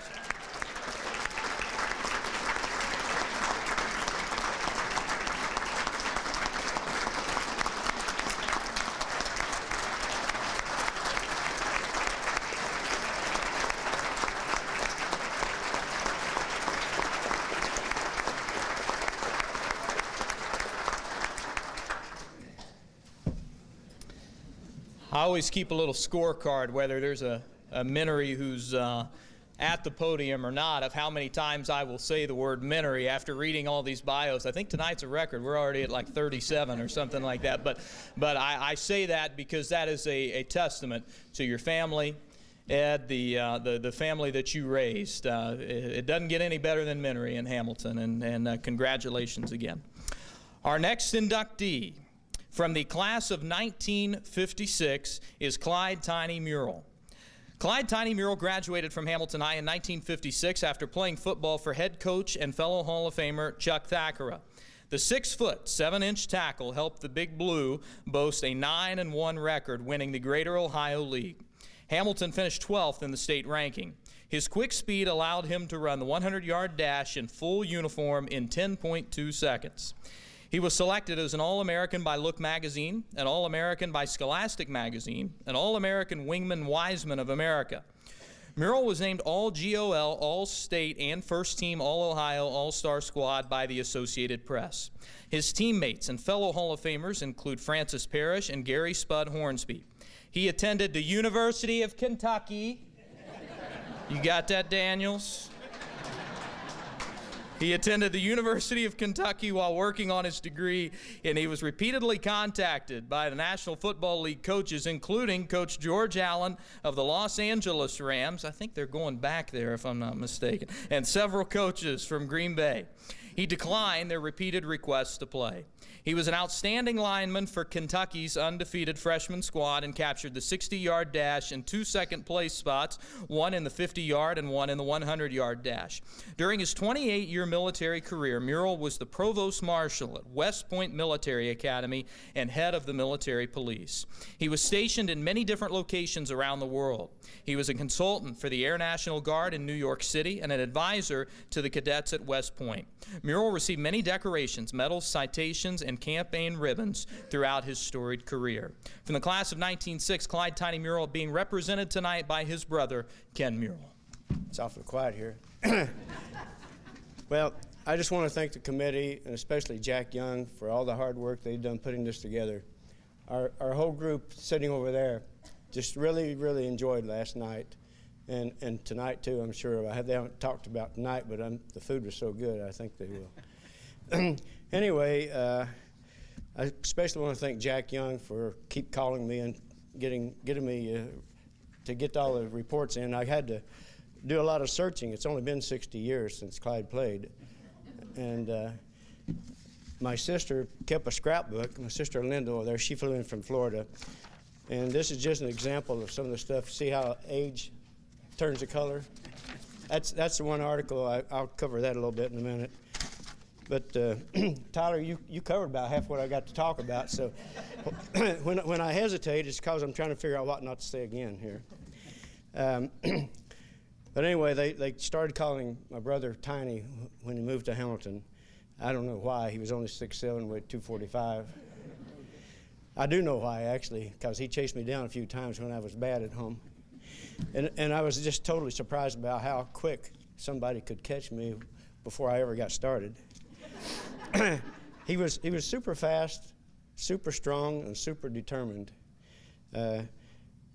I think I'm just going to cover some of the things I remember about how he got strong.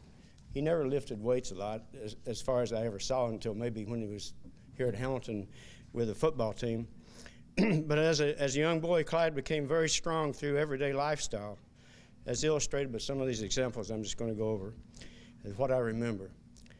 To collect scrap iron for his spending money back in the hills of Kentucky, where we grew up near Middlesboro, a place called Fondue, Clyde would pull his own heavy, self-made wagon around the community. Is a coal mining community called Fondue. And he had this big wagon that he made and had wooden sides that were about that high, so he could carry a lot of scrap iron in it.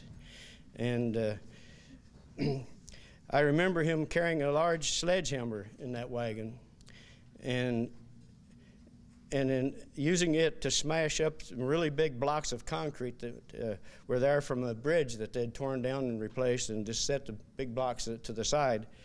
And he would smash the concrete off of that just to get these metal beams, iron beams out of it to sell for scrap iron. And other items are, after the mine shut down, Clyde worked helping, this is when he's like about an 8th grader or so, helping remove old railroad tracks that had been closed down because the mines were closed. They had him break up these metal rails that the train runs on with a sledgehammer. I'd never heard of that until one of my brothers told me about this about 3 years ago. He would take that hammer and just whack the rails and break it, and he and the other men that were working there would load those rails into the back of the big trucks that they had to lift it up, and they'd also load these big wooden ties. If you ever walk down a railroad track on those ties, well, he loaded those things, and it's had to have been where he got some of his strength.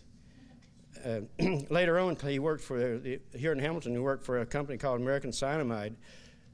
That job was to load 100-pound bags of alum into the back of boxcars on the railroad track. And I remember I went to UK too, Tyler. Actually, I went to UK to watch basketball. And I got an engineering degree while I was there, but I went to watch basketball. That was when, you might remember Pat Riley and some of those guys. Yeah, that was the teams that were there when I went. Matter of fact, I bragged on a guy named Cotton Nash so much that they started calling me Cotton, and I had dark black hair. But anyway, I diverge. One of the things I remember while I was there, though, he loaned me his car to come home on the spring break, and the car broke down on the interstate down around Dry Ridge. So he came up and pulled it back down to where he was living near Lexington while he was still working. He was going his last semester at school there. And he pulled it back, and he sent me to the parts department at the automotive department to get the part to replace. This gear had just disintegrated. It was made by the French, and they made it out of compressed wood. Don't know why anybody would do something like that. But so when I picked that up on the way back to his place, I was just looking at this gear, and there was something stuck on the side, and I just flipped that little green sticker off of it. And then the next morning, he and I went out to put that timing gear on, and he said, okay. He reached in, he took the bolts off of the engine, and he reached in and lifted that whole engine up.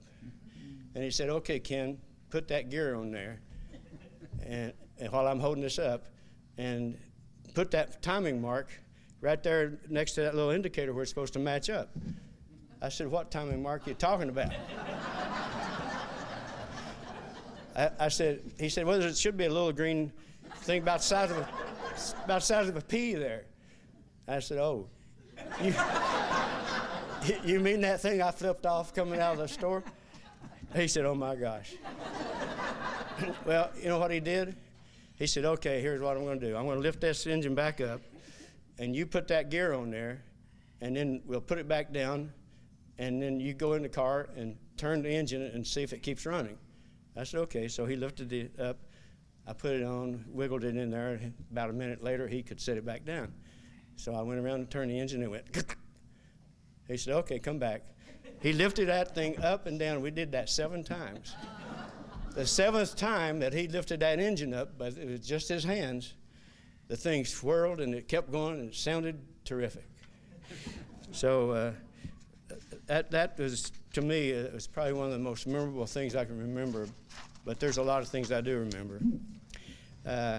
While in college there at UK, I was there a freshman while he was finishing his last semester, and he'd been away for a while and came back. I'll tell that story in a minute.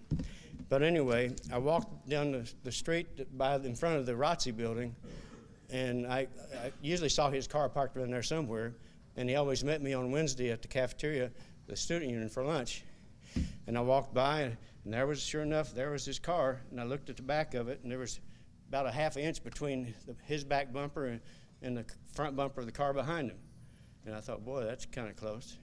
And I kept on walking about 10 more feet, and I looked there in the front, on his front bumper, there was about a ½ inch between that bumper and the car in front of him. And I just crossed the street, and I went in and got in the cafeteria and sat down, and he was there.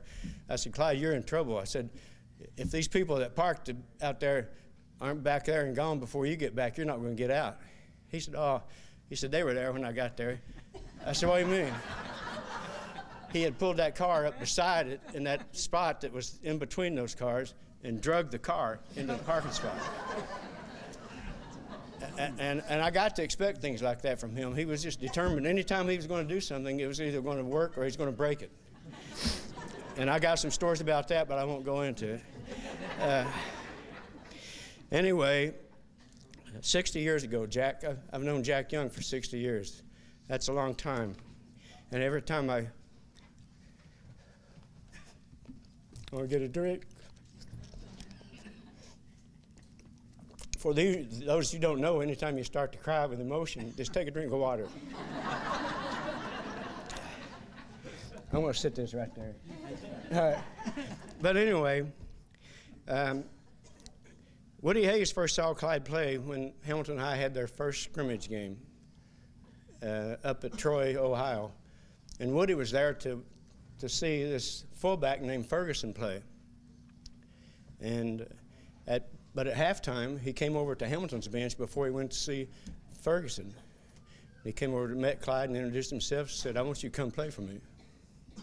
Offered him a scholarship that after seeing him play a half of a game, a scrimmage. Hamilton had a great team and a great season that year. They ended up 9-1. Seems like they've been 9-1 a lot of years, except for that 9-0 for you, Dan. Anyway, he received lots of honors. By the way, I'm jumping ahead now. That's just the part of where I'm trying to figure out what not to say. Hamilton had that great team. They ended up 9-1, and they tied for the GOL lead in the Great Ohio League with Springfield and Mansfield. Now, I think, speaking of GOL, I think the GOL is probably the greatest sports league that Ohio's ever seen. You look at where the teams came from. Portsmouth, that's southeast. Mansfield, northeast. The Springfield, and then Hamilton and Middletown down here, and some other teams. Was Toledo Libby in that league? I know they played them every year, but I don't remember if they were part of the GOL. But anyway, that was the best league ever. And Clyde was all GOL, all state, all American, and he was on the Ohio All-Star squad. He made every magazine or paper that I ever saw that had an All-American list, he made it, but I never got to see all of them for some reason. I don't know. I was only 11 years old, so I was doing other things. But I always remember those Friday nights walking down to the football field there where you played near where Garfield is now. I thought that was the greatest place to ever go see a game. Every Friday night, the whole town would turn out for that football game. That was the thing in Hamilton. And now, when in college, I remember counting letters. When Clyde was still playing for Hamilton, he would get letters from these different colleges all over the United States. And I remember counting those one day, and we were up to number 88, different colleges that were trying to recruit him to come play. And there must have been more than that because I quit counting. Every Saturday, we'd have coaches come to our home from all these different teams all around the United States.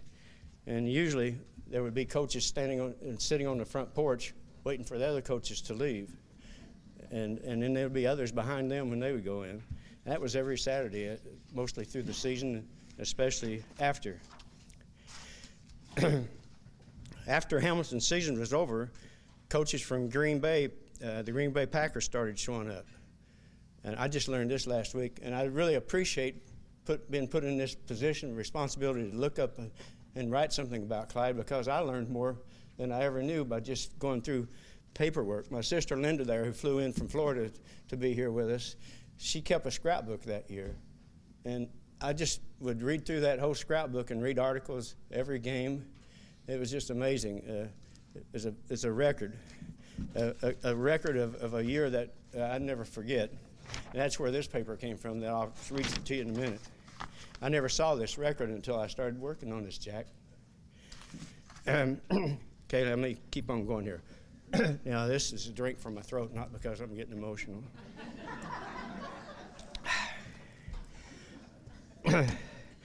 Okay, the Green Bay Packers that were there, that's where I left off.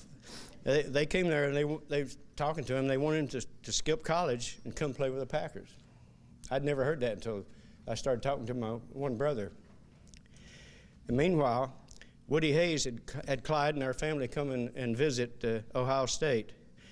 And I think that was Clyde's initial preference of where to go, Ohio State. But being from Kentucky wasn't about to let that happen. They were on the doorstep more than anybody. Clyde and the whole family visited the UK, and Coach Blanton Collier, who had just recently come from coaching the Cleveland Browns, the head coach at UK then, invited the whole family down to visit his home. And I'll never forget, we went into his home. We all had a meal with them at this big table in their house that was twice as big as this table here. All of us gathered around that. And after several visits, Clyde finally decided where he's going. He's going to go play for UK. Back then, freshmen were not allowed to play varsity ball. That year, UK's freshman team and Clyde had a great undefeated season. They had the best recruiting class I think Kentucky ever had. I think there were 5 All-Americans on that team. And while a sophomore at UK, this following newspaper ad that I'm going to read here, reporting the results of this, what they called an annual UK Wildcat Gritters Relay. That's a special track meet just for the football players, I think, as far as I can gather. Anyway, it said, quote, in the behemoth class, Clyde Murrell, a standout lineman for Kentucky's undefeated Frosh outfit of last season, awed spectators with his speed in capturing the 60-yard dash and pulling down 2 second-place spots, one in the 50 and another in the 100-yard event. It's amazing how somebody that big and that strong could be so fast. Anyway, and it went on to quote, highlighting the meet was Murrell's duels with All-American tackle Lou Michaels, as the 2 massive athletes fought down to the wire in each event. Murrell, a 6'7", 245-pound specimen, displayed amazing speed and agility in each performance. That word agility struck something in my brain. I just wondered how they could tell how agile you were just by running a race, but he was very agile. Clyde played for 2 years at UK, then decided not to play football anymore. He had always been interested in the military, so he joined the National Guard. After his 6 months of basic training, he returned to UK to work on completing his college degree. And I remember going down to visit him, after he had all these scholarships and everything, he went back to work on his degree, and he rented this little apartment room. It's an attic room that had been converted, and it had one light in it, and it was hanging on a cord. Everybody, old timers, remember lights hanging on cords? Well, that was what he had. And we went in there to talk to him, to see him this one Sunday, to see how things were going. He stood like this to talk to us, because 6'7" was 7 inches higher than the corner apex of that room. But he did that. And Linda could tell you stories about how he would come and sit with her friends at the cafeteria in, was it Blazer that you were in Blazer School cafeteria. And he saved money by just sitting with them, and he would buy a main piece of meat or something. And all the girls, of course, that her friends would sit down, they were all on diets, you know. So they said, "Here, Clyde, have my peas," or "Here, Clyde, have my potatoes." And that was Clyde. He would get by whatever way it took, and he really didn't really have to, because those girls were just ready to give him anything. See.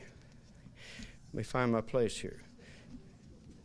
Okay, so he returned to UK to work on completing his college degree, and through the ROTC program, earned a commission as an Army officer. Subsequently, while still working on the degree at UK, he was repeatedly contacted, again by guess who? National Football League coaches, in particular, including George Allen of the Los Angeles Rams, who later became the president's physical fitness director, if you recall, and several other coaches from the Green Bay Packers. They kept calling him, wanting him to come play again, as they had tried to do when he was in high school. And he told them, "No, I'm not interested in playing football." Clyde thanked them, but said no. Then they had a different coach call him the next week. They had 6 coaches call, but after about the third or fourth call, Linda, they quit calling Clyde. They called her. They found out she was going to school there at UK and lived in a dorm. They called her at the dorm and said, "Linda, we know you've got a lot of influence. Could you go please talk to Clyde and get him to come play?" And she said, "Well, I'll go tell him about you calling, but I don't know if I've got that much influence." So they called her about 3 times, and she'd go talk to Clyde and say, "Clyde, they really want you to come play." And he said, "No, Linda, just tell him I'm not interested." And she got the 7th call she got was from some coach named Lombardi. And she talked to him, and it's me, I'm finding my place here. Linda would meet and discuss each of those calls with Clyde, blah, blah, blah. The 7th Packers call was from their head coach, Vince. Linda finally told Coach Lombardi that Clyde was very determined and that they might as well stop trying. And they did. And he went on to graduate and get his commission that he planned on getting. And in his military career, he was stationed all over the world, spent 28 years in the military. And as Tyler said, he was provost marshal at West Point Military Academy, head of the military police stationed in many different locations around the world. And some of those places were Germany, and I visited him over in Germany once in 1966. I spent the summer there and borrowed his vehicle to run around. Let's see. And he was stationed in South Korea at the demilitarized zone, the DMZ, in Thailand, and at several other military locations around the world and in the United States. I won't go through the whole list here, but he received several commendations and medals while he was in the military. And 2 that struck on my mind was the Vietnam Campaign Medal and the Vietnam Service Medal.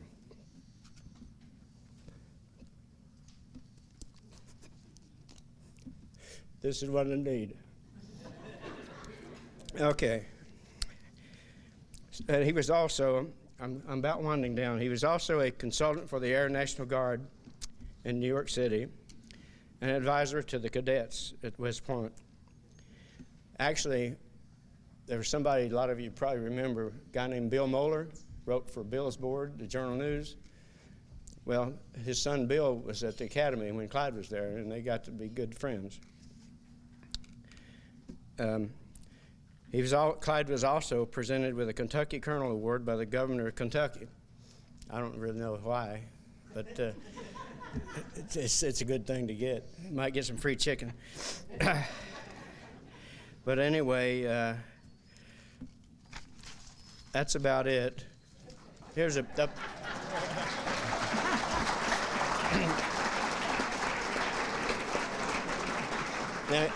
Now here's where the agility part of that comment must have come from. This is a PS postscript. I never ceased to be amazed by Clyde being able to trim his toes with his teeth. And that's a fact. I saw him do it many times. Think of somebody 6'7" being able to do that. He was agile, he was strong, he was fast, and he's determined. I appreciate it. Thanks for listening to my rambling.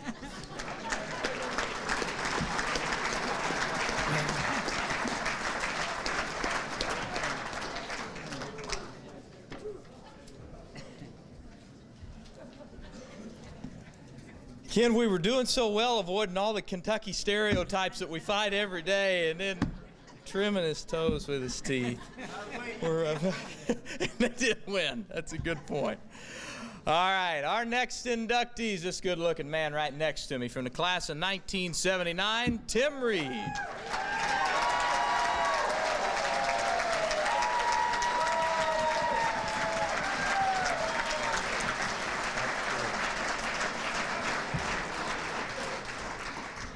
Tim Reed graduated from Hamilton Taft Senior High in 1979 after playing varsity basketball and baseball for 3 years. He also played soccer and ran cross country. He was named All-State in basketball under head coach and fellow Hall of Famer Marv McCollum. The Tigers boasted a 16-6 record his senior year, winning the GMC title. He was named All-State in basketball and baseball his senior year and named to the first team All-GMC. He was the Golden Triangle Player of the Year in basketball. He led the team in assists with 105. He was named first team All-GMC in both his junior and senior years in baseball and played in the Ohio All-Star Baseball game in Columbus. He was voted Taft's most valuable player in baseball his senior year and was named All-Golden Triangle for baseball in both his junior and senior years. Reed hit 24 home runs in his 3-year career. He has more wins than any other pitcher in Hamilton history. He was named All-GMC as a soccer goalie his junior year. He continued to play baseball at Belmont College for 4 years. As a freshman, he beat the SEC champions Vanderbilt, winning the game 4-0 with a 4-hit shutout. He had a home run against Austin Peay to win Belmont coach Witten's 300th victory of his career. Reed taught for 30 years in the Hamilton City School District and coached soccer for 3 years, football for 13 years, baseball for 26, and basketball for 29. He is now the head baseball coach at Talawanda High School. Ladies and gentlemen, it is my pleasure to introduce from the class of 1979, Tim Reed. Well done.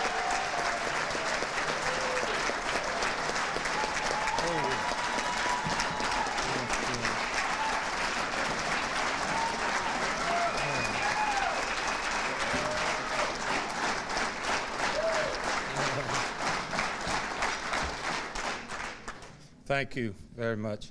At this time, I'd like you to, Alexis and Jarrett, great award, the Bill Sharp Award. I'd like to give them another applause.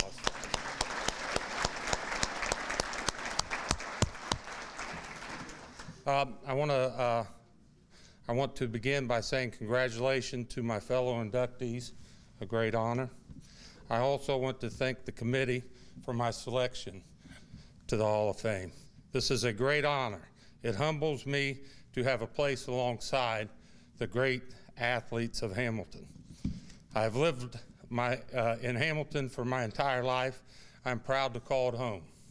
I'm extremely proud to now say that I have a place within the Athletic Hall of Fame. There are so many individual and friends and family members who have helped me along the way. While I do not have time to thank all of them tonight, there is a core of people who have made me what I am today.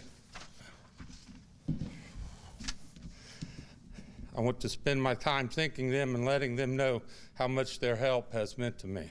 The first I want to thank is Mr. Larry Wood, who informed me of my induction. He has always been a very special person in my life. He was my former coach at Harding Junior High. He was an athletic director when I coached in Hamilton, and I consider him a great fan, a great friend. Thank you, Mr. Wood.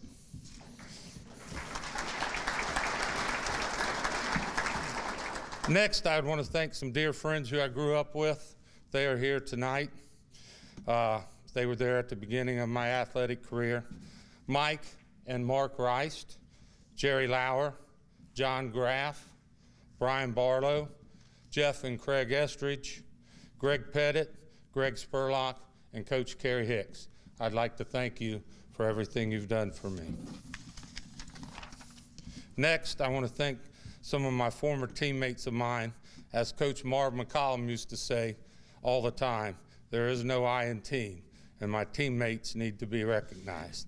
I want to thank Kent McCormick, Mike Grammel, Tom and Rich Matthews, Brian Barlow, Scott Greavy, Jerry Booker, William Sherman, Kevin Campbell, Eddie Sapp. They were great teammates. Thank you.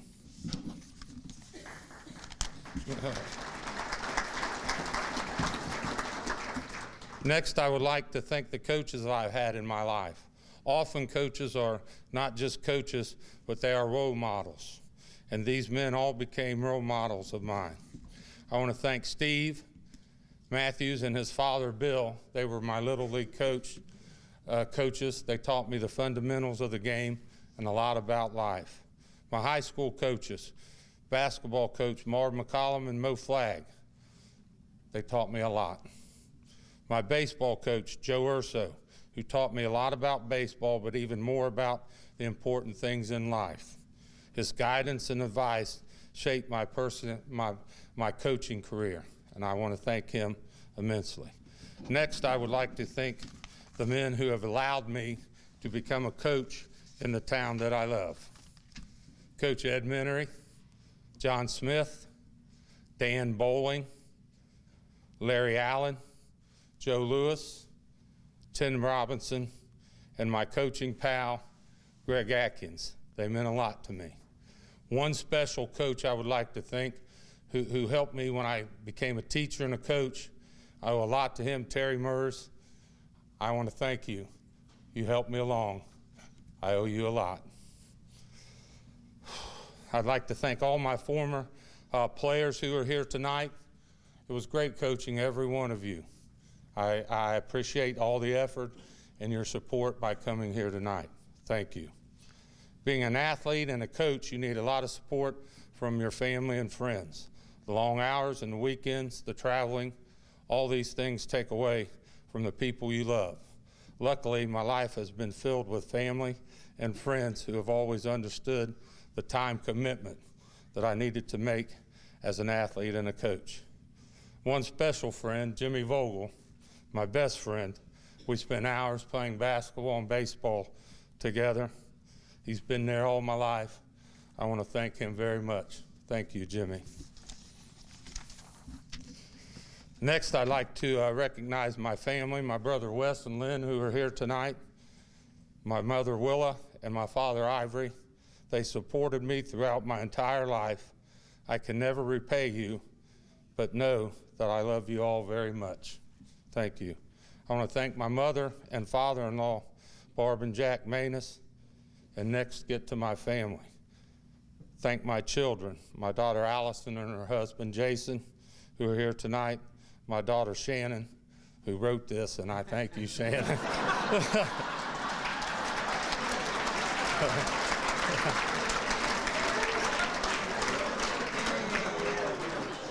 My son, Jimmy Joe. At times when we were growing up and I was coaching 3 sports, I was away a lot from home, but you all turned out pretty great. Mostly in part to the most important person in my life, my wife, Diane. You are the love of my life. Thank you for supporting me through everything. And that's all. If I have forgotten to thank anybody who deserves to be thanked, please forgive me. Again, congratulations to my fellow inductees, and thank you, the committee, for this incredible honor.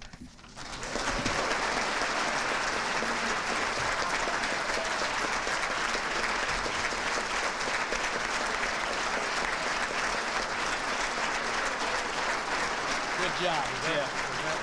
That was good.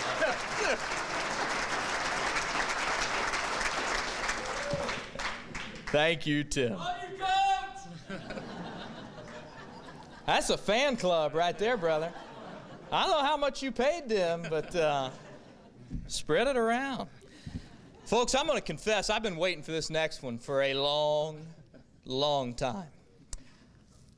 I always have a confession moment at this event, and those of you who have been here before have heard this and still love me, I think. And I think they put all your knives the way I did ask them to do this. I do announce for Hamilton, but I am a proud graduate of Fairfield High School. Go ahead and boo, I get paid the same either way. At least I didn't go to Baden, right?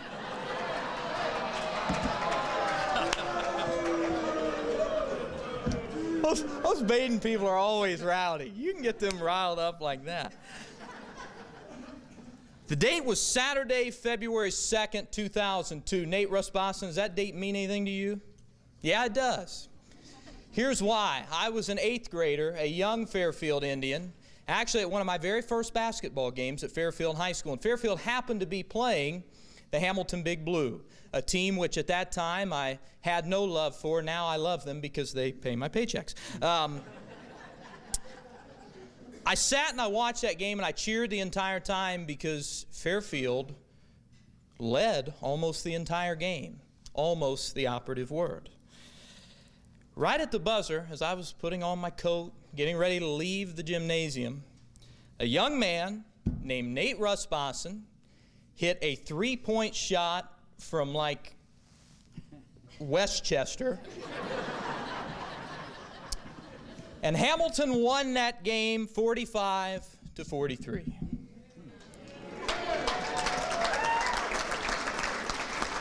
I pulled it up in the Cincinnati Enquirer just to make sure that it wasn't a nightmare. It's still there. You can find it online. Rusbosson beats buzzer. Local 8th grader learns 10 new expletives from crowd in attendance that night. And I vowed in that moment to hate the name Rusbosson as long as I lived. And then I graduated from Fairfield and I went to Miami University Hamilton, and one day walking through the hallways I picked up an application to join student government. And it said, "Got questions? Go meet the Dean of Students, Dr. Bob Rusbosson." And I said, "Rusbosson, that name looks familiar. I can't really remember where it's from. I think it's something tragic from my past. I'm not quite sure what it is." But I went to the office anyway. And I was sitting there in the office for what was supposed to be a 10-minute conversation. Anyone who's talked with Bob Rusbosson knows that an hour later I'm still sitting there. And all of a sudden I glance over his shoulder and I see a picture on his bookshelf. And it's a shot of a young man like this. And I said, "Nate Rusbosson, you're his dad." And then I stood up and I hit him in the face. No. What I thought would be an insurmountable challenge ended up being one of the most important relationships in my entire life. Bob Rusbosson, who I know we're here to honor you, but I think that you are a direct reflection of your father. Bob Rusbosson's been the Dean of Students at Miami Hamilton for God knows how long. He has been like a father figure to me, somebody who has ignored my dislike for his son because of one basketball game and taught me so much. And I couldn't think of somebody more deserving, especially after that shot, because if you are a 10th of the man that your dad is, then you deserve to be sitting at that table tonight. From the class of 2002, our next inductee is Nathan Rusbosson.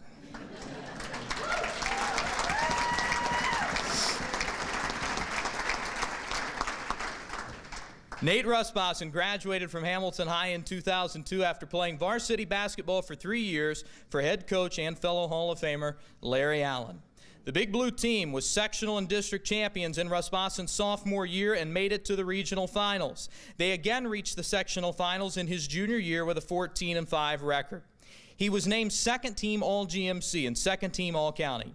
As a co-captain his senior year, his senior year. Something happened during that. It's coming back to me. Hamilton won the GMC championship and again were sectional champions, making it to the district finals. He was named GMC Player of the Year, first team All GMC, Butler County Player of the Year, first team All Butler County, the Cincinnati Enquirer's first team All City, and the Associated Press Division I All Ohio Special Mention. He has played in the OHSAA Southwest District All-Star Game. He is ranked number 25 in Hamilton's scoring record with a total of 485 points. He continued to play basketball at Rollins College, a Division II school in Winter Park, Florida, on an academic and athletic scholarship. During his freshman year, Rollins was the Sunshine State Conference champion, and the team was the NCAA regional #1 seed, reaching the Sweet 16. They were eliminated in the Elite Eight his sophomore year and again made it to the NCAA tournament his senior year. Russ Bosson was a graduate assistant coach as Rollins again captured the Sunshine State Conference championship and once again played in the NCAA tourney. He was a member of the only Rollins team to make it to the Elite Eight, and Russ Bosson remains in the record books for helping the team win more games, 91, in a 4-year career than any other player in the history of the Rollins program. Ladies and gentlemen, from the class of 2002, Nathan Russ Bosson.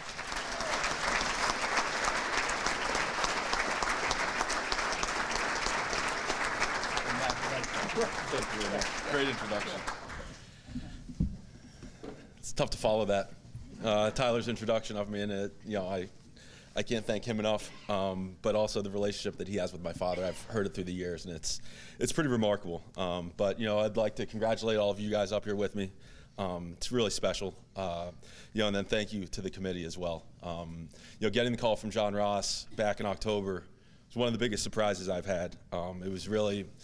It was something special, and I started reflecting a lot over the past couple weeks and realizing everything that Hamilton has done for me. I look around this room, and it feels like I'm at a basketball game right now. I see so many familiar faces. It's really neat. But as everyone thinks, it's tough to follow all these speeches, so I'm going to try to keep it short. But I just have a list of people that I'd like to thank. First of all, my fiance, Maddie, thank you for coming. I really appreciate it. And her parents, Victor and Jackie Zolo. It means a lot that you guys would make the trip up here from Florida for this. Thank you guys very much.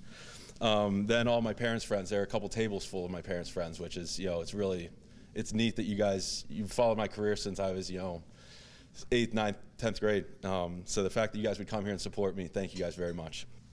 On that note, I'd also like to thank Mary Lou Hyatt, who couldn't be with us. She's deceased now. But she was maybe my #1 fan, and I know her and my mother used to come to all of my Rollins games, or all of my Hamilton games, and they had plans to come down to Rollins, and unfortunately it couldn't happen. But it was the fact that she supported me like that really meant a lot. Then looking around, all my family that was supposed to come from Pennsylvania, they got caught in the snowstorm, unfortunately, so they couldn't make it. And then, looking around, I see a table of friends, Brian Newton, Mike Ross, Tim Galbraith, Matt Morris, all their parents as well. Grady Morris coached me when I was in 5th grade. I owe a lot to him. I know a lot of you guys know him around here. But he taught me a lot of the skill set that I needed to get to where I am today. So thank you guys very much. I appreciate it. And then that takes me to my teammates. I played with a lot of those guys. Played with some of those guys growing up since I was in 5th grade. And thinking about what Alex has said, what a lot of these guys have said about teammates, and what Tracy said about having a team. It means a lot because without them, I wouldn't be where I'm at right now. And a lot of these people up here, you guys all understand that a team is, how we get to where how we achieve our accomplishments. So, all my teammates are, really an important part of my life, from Hamilton up through Rollins College. And one in particular teammate is John Smith, who's sitting down here right here. We grew up together. We spent a lot of time together. It's special because John came down to Rollins a year after I did. So we got to play, through high school and then also through college together.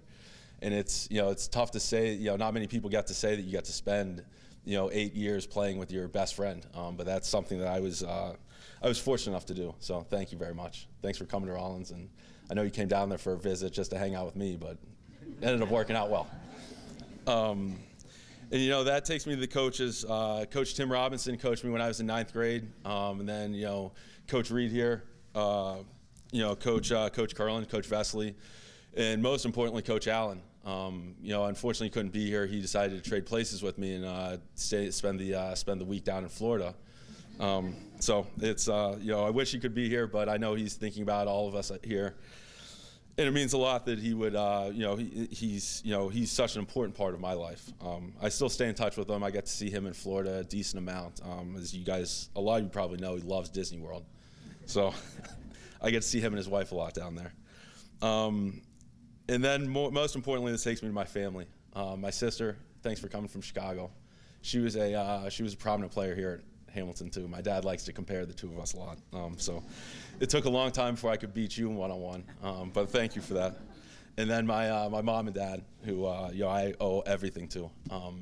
You know, I was talking to some of their friends earlier tonight, and it's amazing to me the sacrifices that they made from the time I was, you know, 2nd grade. They were giving up all their weekends, traveling on all the weeks, you know, traveling all the weekends to basketball tournaments, taking me everywhere I needed to go. It was, you know, I really appreciate it, because without you guys, I wouldn't be where I'm at. And I completely agree with Tyler. If I'm 1/10 of the man that you are, that puts me in a special category. So thank you guys. It's important. So, you know, I want to end the night, and I think it's kind of appropriate that I was the last one. I could go through a lot of stories about, you know, my sophomore, my junior year, my senior year. I have a lot of, as Tyler noted, my three-pointer to beat Fairfield was one of the most memorable moments. But my sophomore year, we had some big victories. My junior year, we did as well. My senior year, after beating that Fairfield, after hitting that shot against Fairfield, I was sitting there, and I'm getting interviewed after the game by, I think it was Jay Morrison. I can't remember who the Hamilton Journal author was. But, you know, I said this quote, and I, you know, I guess I didn't quite understand what it meant exactly at the time. But then reflecting back on it, it really shows me what this entire room stands for and what this entire city stands for. So I said this to Jay Morrison, and it's, you know, I just like to end with this quote. You know, it's just an amazing feeling. Everything about Big Blue basketball is great. It's hard to describe. It's just something you have to experience to understand. What I'd like to say is that it's not just basketball. It's Hamilton athletics. It's the city of Hamilton in general. I was fortunate enough that got put on a T-shirt, and I saw Jimmy Sizemore today wearing that T-shirt. So I remember I wore that T-shirt a lot, and it's really neat to see that T-shirt being worn all over the place. But I think that quote sums up what's going on around here, and it's neat to see that this is still going on. This is the 20th year, so I'd like to see this go, you know, 40, 50, 60, I mean, as many years as possible. I mean, this is going to be, the legacies here are unbelievable. So it's an honor to be included in this, and I'd just like to thank you all.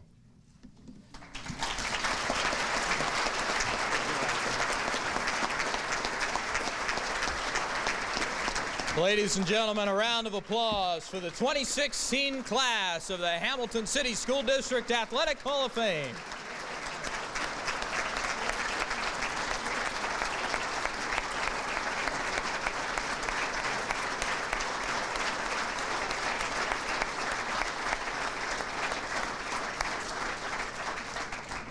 Folks, before we leave tonight, I always try to find a way to end these things, and it's never easy to do. If you'll bear with me for just a few moments, I try to find a story that encapsulates what all these inductees are all about, and I can't help but be inspired. There's a story from a school in northern Utah where students with mental and physical disabilities were actually paired up with peer mentors who helped that student navigate the academic and social aspects of high school life. And in an attempt to expand that program, the athletic director actually went to the captain of the football team, John, a very intense, passionate, tall, strong young man, and asked him to participate, and John declined. He said, "It's just not my thing." But the athletic director persisted, and John eventually gave in, and he was paired with a classmate named Randy, a young man with Down syndrome. Still reluctant and slightly irritated, John initially tried to lose Randy throughout the day, but after time spent together, John grew to appreciate the constant company. During the day, Randy and John attended class together. They shared lunch. And it didn't stop there. After school, Randy would tag along with John to football practice. And eventually, John approached his coach, convinced him to make Randy the team manager. And at the end of the season, When their team won the state championship in Utah, John was named the state MVP, and Randy was given a school letterman's jacket. The roars from the crowd during that awards presentation, very similar to what we saw here tonight, were louder for Randy and his jacket than they were for John's medal presentation, and John cheered louder than anybody. The end of the football season was only the beginning of a beautiful, loving friendship. John, also the star of the basketball team, convinced the coach to take on Randy as the team manager. The two were inseparable. When John attended a school dance, his dates were lucky enough to have one man on each arm, John on one and Randy on the other. They studied together in the library, and John testified to the fact that Randy made him a better scholar because of the time spent together. Then, as it often does at the most inopportune moments, tragedy struck. In the middle of the state basketball tournament, Randy came down with a horrible virus, which eventually led to pneumonia. The illness took his life, and suddenly, instantly, John's most loyal, trusting companion was gone. At the funeral the day before the state basketball champion, John spoke with courage and conviction. He didn't talk about all the things that he had done for Randy, but instead spoke of all the things Randy had taught him: courage, self-esteem, unconditional love, and determination. John shrugged off his own role in the football team's state championship and the team's anticipated basketball victory, and he gave the credit to his friend Randy. And then, in a moment of pure selflessness, John approached the casket. He looked at his friend, who lay in front of him in the letterman's jacket he loved so much. From inside his suit jacket, he removed the state MVP medal that he had won, placed it around Randy's neck, and said goodbye one last time. The next day, John's team went on to win the state basketball championship. He handed the game ball to Randy's family. But more important than a round of state championships is the fact that John went on to college, and he earned a master's degree in special education. His initial resistance to work with a special needs classmate blossomed into a passion and a new career. And as a teacher and a volunteer with the Special Olympics, John shows off the character that Randy helped him develop every single day. Inductees, the fact that you have been inducted into the Hamilton Athletic Hall of Fame is a significant accomplishment, but what's even more important is what you do with that significance and that accomplishment to better the lives of those around you. Your statistics and awards, which have been shared tonight, are impressive, but my friends, I can guarantee you that character brought you to this moment. Awards are not a reflection of a single moment of glory, but instead are a revelation of our time-tested character and innermost convictions. Just like John's friendship with Randy revealed the best in him, we should let every interaction we have after we leave this place, whether on the court or in the gym, at home or at work, show the best in ourselves while bringing out the best in others. Model love, embody civility, and be a John to all the Randys of the world. And then, in those moments, people will know exactly why you were inducted into this Hall of Fame tonight. Ladies and gentlemen, we thank you for attending and making this such a special night. Please enjoy the rest of your evening and drive home safely.